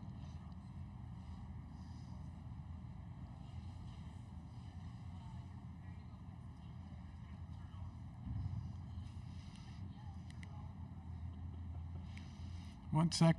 Substitute Mike coming up. Looking ahead, oh my God. Looking ahead at this game, you're preparing to go up against a team that is really good at limiting three-pointers from opponents. You've had some struggles shooting this season, but you've always managed to get creative, find other ways. Are you looking to kind of dig into that if they find a way to limit you from deep? Yeah, I think they're a really good basketball team. First of all, defensively, they block a lot of shots. They take away threes. They have great size, so they present a lot of challenges for an offense to score. And a lot of teams have really struggled to do that. So I'd love for us to knock in 23s, and that'd be all right. But outside of that, I think you just got to stick to what you've done all year. Try to find different ways to score, adjust as the game goes based on how we're being defended, and hopefully it's good enough. Della Housekeeping Sports. You talked about Tucker growing up here. What's it going to be like for Darren, the dad, to see him run out there, especially with the player that he's become? Yeah, having spent 20 years here and spending so much time on the floor with him, there was a lot of days I didn't see that in his future, to be honest with you. But as he's gotten older and had a nice little growth spurt, those things changed a little bit. So yeah, I'm happy for him to be able to get to play here, a place he grew up, and has so many friends in the area that are going to be in attendance tonight. I know is certainly something he's dreamed about as he was growing up. So it should be a special game for him. Harry. Hi, Darren. I wanted to just ask you about the newer guys. They're not new anymore, but you had to kind of rebuild the roster and talk about your message to those guys, because Tucker and Connor and Darnell, they've been here, but the other guys, it's their first kick at this can. Yeah, it's a different feel even from a conference tournament because that has a different vibe than the regular season. But this is what you can't get caught up in, the lights and interviews and things. It has to be about what do we have to do to win this game, and we don't have to. You don't have to be special. You just have to be who we are and stay true to those things, and that gives you the best chance to win. If you try to venture outside of that, you're probably not going to be very successful. So I think that's the biggest thing is just make sure it's about competing for 40 minutes, and everything else is just more on the side. Speaking of new guys, when you saw that you drew Washington State, any excitement about having Carlos Rosario on your team, and did you dig into his knowledge at all? Yeah, I think Carlos has obviously some friends on the team and knows them well. They have a former player of ours on their team, so they know us well. So I think it's probably an even trade. In the back left, Darren. Hi, Coach. Grace Boyles with WOWT here in Omaha. If we haven't covered it already, you've spent a lot of time here in Omaha. What are your biggest takeaways from coaching under Greg McDermott? Just what consistent, positive guy he is, the unbelievable success he's had, and how the players play for him, the coaches that he's had that have moved on, and how he stays so connected to all of us, players and coaches. He's one of those guys that I feel very fortunate to have been able to work for, and really happy for him and all of their success that he's had here.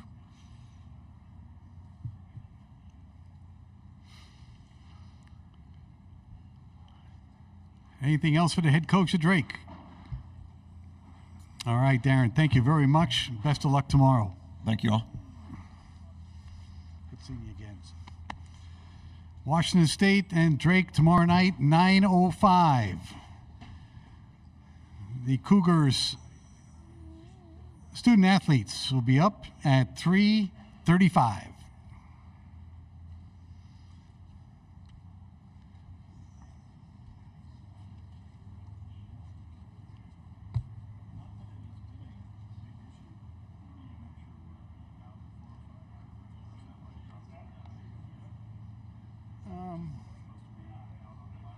Oh yeah, 4:05.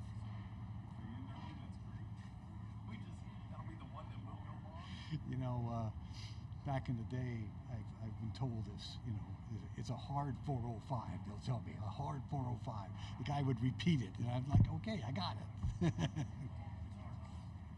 Yes. No, I was going to tell you. I told I appreciate the way you dictate the players' answers. Yeah. Well, I know. And I appreciate that you do that, and that it's not always like you were before. It wasn't before. You, and you, and then you, and you. Yes, right. And I appreciate that. Well, it's two reasons. One, it keeps your people happy, Yes. and two, I want them to get equal number of answers, or else someone's going to answer a lot more than the other two or three. Yes. So, No, I appreciate it. keep them engaged. Yeah. Yes, you do. Thank you very much. Yeah, you're welcome.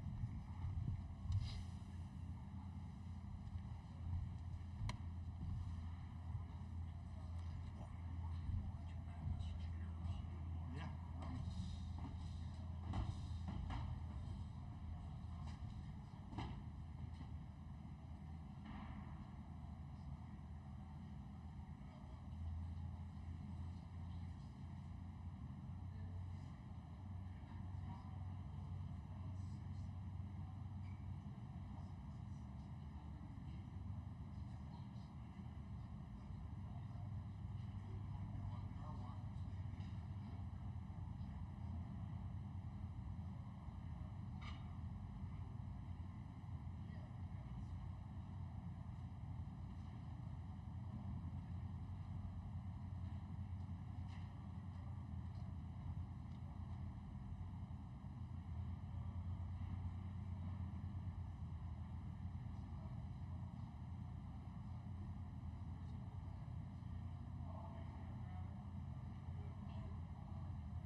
Of course they put me in the middle. Sucks to be you. Hey, you two? No, one apiece. One apiece, yeah. Finna give him half a question. The Washington State University Cougars are with us. They are the number 7 seed in the East Regional. They're out of the Pac-12 Conference, and they will play number 10 Drake University tomorrow at 9:05 p.m. The head coach, Kyle Smith, will be up here after these gentlemen. The men's basketball contact is Jim Crawford. On the dais with me is Andre Yakimovsky, Miles Rice, and Isaac Jones. And we'll go right for questions, and the first one is right here in the corner. Isaac, Dave Bowling with Spokane. When you look at the sort of long, strange path you have had to get here, is there a message to that? Determination, persistence? What do you make when you look at that experience? I would say all glory to God. I don't think I'm here without him. And it's a story of perseverance and never giving up. So that's how I look at it. Yep. Go ahead. Greg Wood, spokesman review. Miles, it's been 6 or 7 games since you made a 3 last. I'm wondering if you've been able to pick up on any trends, or you're hesitating or anything like that, and how do you kind of get that turned around? Nah. I just got to trust my craft and trust the work that I put in, because the same threes I was making in the beginning of the year, mid of the year, and versus these last 6 games, nothing's really changed. So if you're making shots, you got to trust your craft, and if you're missing shots, you got to trust your craft. My teammates believe in me. My coaches believe in me. Washington State fans, they believe in me. They tell me to shoot all the time. So it's only going to be a matter of time before one drops, and I believe that the first one I hit is going to be a big one when we need it. And, like I said, my teammates, they have trust in me, so I'm going to keep shooting. Jamie Vinnick, KookFan.com. Andre, first off, how's the shoulder feeling? It's better. Definitely the couple of days off helped a lot. I think I'll be, ready to go tomorrow. For you in particular, you've been here all 4 years, had a couple seasons, the last 2 where you guys maybe got close but not quite there. Has there been kind of a moment where it's felt a little bit surreal that you're finally at the tournament and you finally did get here after the 2 NITs? Yeah, but I think we made all the necessary steps, to make it to NCAA tournament. Like my last 2 years, we made it to NIT twice, and then we made it to Final Four of NIT. So, this was the year that, it's supposed to be a special year for us, and we are ready to make it even more special. So, yeah. Yes, on the aisle. Miles, now that you're on the bigger stage, more people are learning about your personal story. Can you take a moment to reflect on the journey that you've had from cancer treatments now playing in the NCAA tournament? Yes, it's just a blessing, all glory to God. He doesn't put us in situations that, we can't handle. And like I said, I'm just grateful to be here, to be playing alongside these teammates, for this coaching staff, for these fans, and being able to not just be a basketball player, but, have my testimony be an impact in some people's lives that I may not even know. And just continue to inspire each and everybody that that knows about my story, and in the years to come for people to find out about my story. So at the end of the day, it's just a blessing, and I'm just super grateful to be here. For any of you guys, what more have you guys picked up on Drake, and what's the scout on them right now? Let's go with Isaac and then Andre on that question. Thank you. Very talented team. Offensive juggernauts are pretty good. They have great players. They play as a team, and they get good shots. So we just got to limit their shots, limit threes, no second chance points, and out-compete them. Yeah, I think we got to stop their best, scorer, best player. So, we got to play as a team, play good defense, and make him, score hard on us. So that's it. Right here in front. Miles, Greg just asked about the 3-point shooting. Does it kind of feel like for you that when one finally does go down, it's going to kind of open the floodgates and you'll get back to kind of shooting the way we saw you shoot early in the year? Oh, 100%. Once I see one go in, it's over with. Like I said, my teammates, they believe in me. They see me work on it before practice, after practice, every day. So it's not like, I'm just not working on it. But like I said, their confidence helps me. My coaching staff, they believe in me. They tell me to take the right threes and when to take them. And they have the utmost belief in me, and I have the utmost belief in myself as well. So, like I said, it's just all about trusting your craft. So when I see one go in, it's going to let the floodgates for many more to come.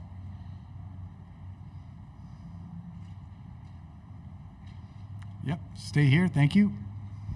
Well, Isaac, I know you're not big on shooting threes in games, so I'll ask Andre about this. When you've had droughts before, like Miles is in right now, like what kind of mindset do you kind of take into that, and how do you kind of break out of that? Just like Miles said, you just have to keep doing what you're doing. Like just get in the gym, get shots up. Work on your craft, and you can make every shot. If you see the one goes in, you're gonna keep shooting, and that's it. Just be confident in yourself. That's the main thing.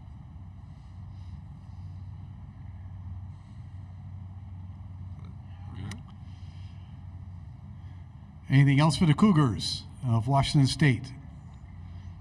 Yes, right here on the aisle. I want to ask Miles' teammates, what has it been like to watch him kind of go through that journey, and what have you guys learned or think other people can learn from hearing his story, probably for the first time now that you guys are on this stage? Isaac, you're first, please. It's amazing. It gives you hope. I mean, as you said, God wouldn't put you through something you can't handle, and he's a testament to that. His whole life's a testimony, and I'm just blessed to be his teammate. And there's nobody else I would want by my side in this situation. So yeah.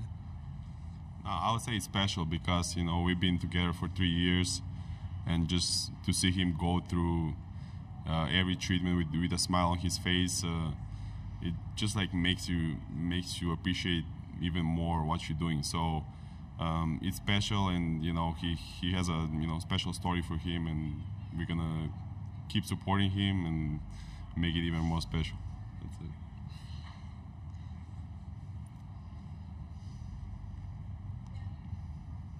Andre, I know you touched on the shoulder, but do you feel like yourself out there, or like how is that kind of limiting you, if at all, when you're playing? I just have to play through it. Like I had a different tape job every game, so we're just trying to find the most comfortable tape job, and just get the shoulder ready to move. I'm gonna have pain, but I'm trying to just don't focus on that and just play the game the right way, and that's it.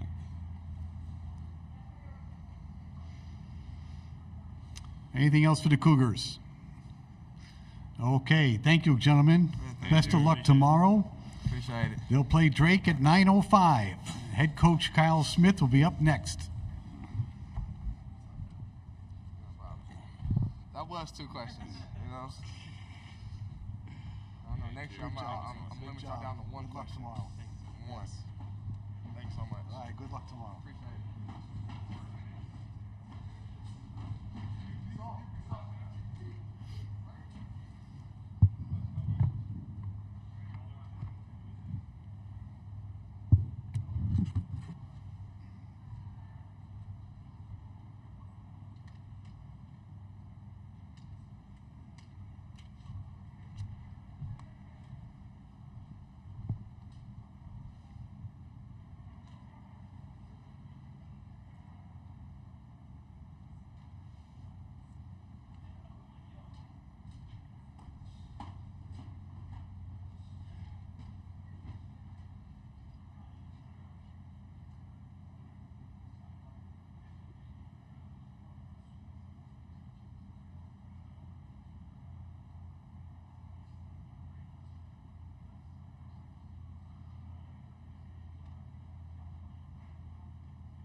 And our last session today is scheduled for Kyle Smith, the head coach of the Washington State University Cougars. They're the number 7 seed. They're out of the Pac-12 conference. We're going to ask Kyle to make a statement on his team about being here in Omaha, then we'll go to questions. Kyle, please. Really excited to be here. It's been a wonderful season. Being a 7 seed, not having to completely sweat it out on the bubble was nice, but got a really good group that have really propelled this program over the last 3 years, making consecutive NITs and then finally graduating to where we're playing the NCAA. So really excited. Start right in front. Yeah. Greg Wood, spokesman review. Kyle, what more have you picked up on? I know you watched their game against Indiana State, but what more have you picked up on them in terms of film and things like that? They're just really well-coached team, put together. We call him Baby Bird. Little Larry, Tucker DeVries, and kind of plays, even though doesn't bring the ball up the floor all the time, but it's almost like they're put together, a little like the Dallas Mavericks with Luka. I mean, he averages 3.6 assists. He's a really good scorer, and then they have really good guys that fit with him as far as guys that can bang threes and guard their position, and they share the ball. So they're a pretty complete team. They're used to being here. I think this is their 3rd trip the last 4 years. So it'll be a tough game. Their center's good too.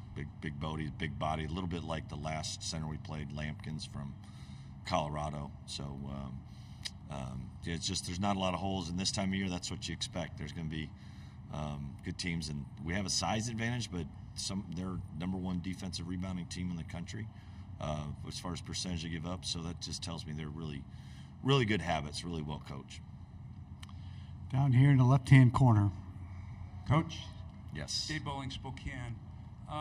Doing a thing on Isaac, when you look at the path he has taken to the NCAAs, that is not the customary route that talented players take to get here.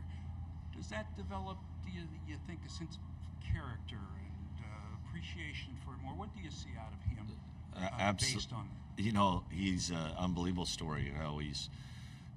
He's grown a little bit, obviously, and he's just grown as a person. I haven't been around a guy that's more humble. I always say he's got one speed. He's the same every day.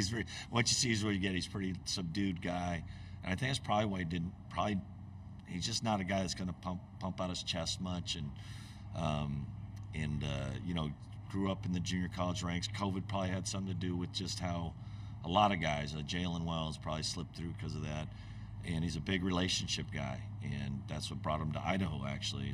They'd recruited him for 15 months, and he felt really comfortable. And we got in there late and weren't able to beat Idaho. That's reality. And it's just our fortune that we got him 1 year. Would have loved to have him 2. But he's just, he's a pretty simple guy. And what you see is what you get. His faith is really important to him. I think that keeps him grounded. His I believe his mom's pastor, and dad's really, they're in Spanaway, and just a great story. He's really appreciative, and it's a good match too. We're really thankful to have him. Yeah, you can. Yeah, it does. Jamie Vinn at CougFan.com. Coach, there were some quotes going around on social media yesterday about you on, I think, sports radio in Seattle, talking about how you're working on a contract extension and love Pullman and so on. Is there any more kind of context or color you can add to that about maybe what the future holds after the tournament does conclude? Not really. I'm just waiting to see what they're presenting and that stuff, and we'll figure it out. We got a good program. We need to be treated as such, and we'll let those things will handle themselves. Left-hand side, Kyle. Hi, Kyle. Eric Olson with the Associated Press. Kind of following up on that, obviously, your name has kind of bubbled up for some other jobs around the country. I guess when you're here at the NCAA tournament trying to focus on what you're doing here, how do you manage that when you have some outside noise where your name keeps coming up? You don't follow anything, to be honest. Everyone says they bury their head.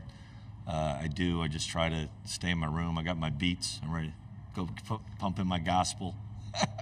I go gospel, country, hip-hop. I go whatever. I'm trying to do it, but it's hard these days. I realized, I was telling someone that I hadn't been to last time I was in the NCAA tournament was 14 years ago, and it was almost pre-social media. So it's like everyone's asking, how do your guys stay focused? And I said, they don't, but you just try to do the best you can. Just this fear of missing out and rumors and gossip, and part of what brings the excitement to the deal. But we owe it to these guys to give our best effort, do that, and they've been awesome all year, and so that's what we try to do. Miles has not made a three in over a month by now. One, have you been able to pick up on any tendencies that are leading him to miss? And two, as he's kind of been in a drought, have you noticed defenses are guarding him any differently? No, I think it's a fatigue factor, probably mental a little bit. Just probably playing him too many minutes. Put a little bit on us. And that light's gotten bright for all of us. We're competing for a Pac-12 championship, and I'm telling you, we were getting different coverages and different things. You kind of got to go through it, and like I said, honestly against Colorado, he had, and that's usually a tell when he has a bad decision. And that's what I need to probably hey, get over here, get rested up, get back out there. But you get these long medias, and you're like, hey, he's gonna be rested. It's and like I said, it's hard to take him out, but he probably a little bit of that, probably just fatigue. He's a first-year player playing both sides of the ball. I think he'll break through, but we've been pretty good even though he hasn't. So it's bonus. Make a couple. I think we can run away from some people. We're in the back, and then we're up front in the front. Go ahead. Mike KSL Sports. I have a question for Giannis Cephalou, K-League WTV. Sorry. First time in 16 years making an NCAA tournament. How are you guys handling the attention / mentally preparing? Like I said, I'm not sure because you really can't. We've talked about it to prepare them, but it's when you got to experience it. And the days get a little long in doing stuff like that. And they separate you away from your team. But we talked about it and told them kind of get it. And I'll let you know tomorrow night at 9:06 how we handled it. And it's been a while. It's been a while for all of us, for me. But it's exciting to be here and honored and just humbled. It's awesome. It's like I told the international guys who recruit them, I said it's like World Cup. World Cup every March, for us, and that's how people follow it. Everyone's got a bracket, so until you're in it, you don't really know. But it's awesome to be in it. Coach, just to follow up on again the quote from earlier, one thing that was mentioned was sustained success and being able to find a way to do that. And kind of in your eyes, what are those values and priorities to sustaining success even with moving to the WCC next year? Basketball, I've said, it's not like football that you have to be in a conference and finish the Final Four. They're expanding as well. There's 68 teams that make it every year in a program. It's I think we made a name for ourselves. 2 NITs, now an NCAA. When you can tell by the recruits are hanging in there. They want to hear what you have to say instead of begging them to come. So I think that part, it's the branding of our program being basketball. And then, like I said, it doesn't it's pretty neat. WCC has one of the most marketable teams in the country. We used to call them Duke West. And there's another one that I worked at that was pretty good. And of course, Santa Clara is coming on in a big way. San Fran's not bad either. So there's a bunch of them. But it's a basketball. I like the fact that it's a basketball. There's no football there, so it's very basketball-centric and pretty exciting moving forward that you can keep building on that. Yep, stay in the front row. Thank you. I'm curious about Andre Solder. What is his rehab, or not rehab, but just kind of getting that right? And when he's out there, does he look like himself to you, or how is that changing the way he plays at all? I felt like it. What did he tell you? I didn't hear his answer, but yeah, he's a tough kid. He's going through it. I kind of heard his answer, and he probably knows better than me. But I honestly don't know. I noticed if he got hit in the Washington game early in the game, and I think he would. And that was senior night. And I was just like, yeah, man, let's get this guy, see if he can get it done. And in the last couple minutes, pulled him out of there. But I felt like the last. In the conference tournament, I felt different. I felt like he was okay. And the back-to-back might have been a little much, but a lot of things happen in those back-to-backs where you're turn around quickly. And he missed a layup early in the game. I don't think it had anything to do with the shoulder, but it could have. He wouldn't say really if it did. That's the kind of guy he is. Noticed Joe Yesufu was around the team earlier. Just kind of, is he going to be on the bench tomorrow? And do you kind of have an update on what maybe the future looks like for him with potential medical redshirt? Yeah, I don't know. That's the medical red shirt. I think it's probably a possibility with the NCAA that those things seem to be, empathetic or sympathetic to a guy that has an injury like that. And if we got enough room, he's always welcome on the bench. He's our guy. He's our teammate. So it's good to have him back. He's really a light bulb of a personality, and he really made amazingly a big imprint on these guys over the summer and early in the season. And even though he's not contributing on the court, he's still well thought of and beloved.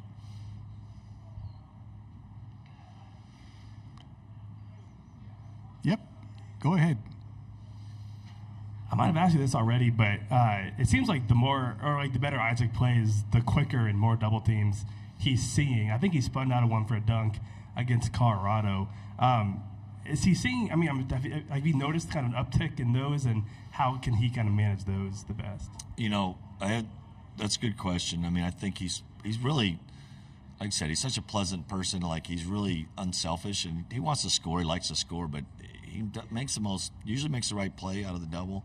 He's had a little tricky when they've gone the triple, and they'll come get his ball off the dribble and the guard. So, seen more of it, but like I said, he's pretty unselfish. And that's why we've talked about our shooting woes on the perimeter. They got to knock down some shots, take some heat off them, and honestly, we're anticipating Drake doing something like that. And I don't think that's what they want to do and what they normally do, but we're anticipating them watching film and saying they'll do something to try to get the ball out of his hands or stop him from operating down there, because he's that kind of player. He's pretty darn good.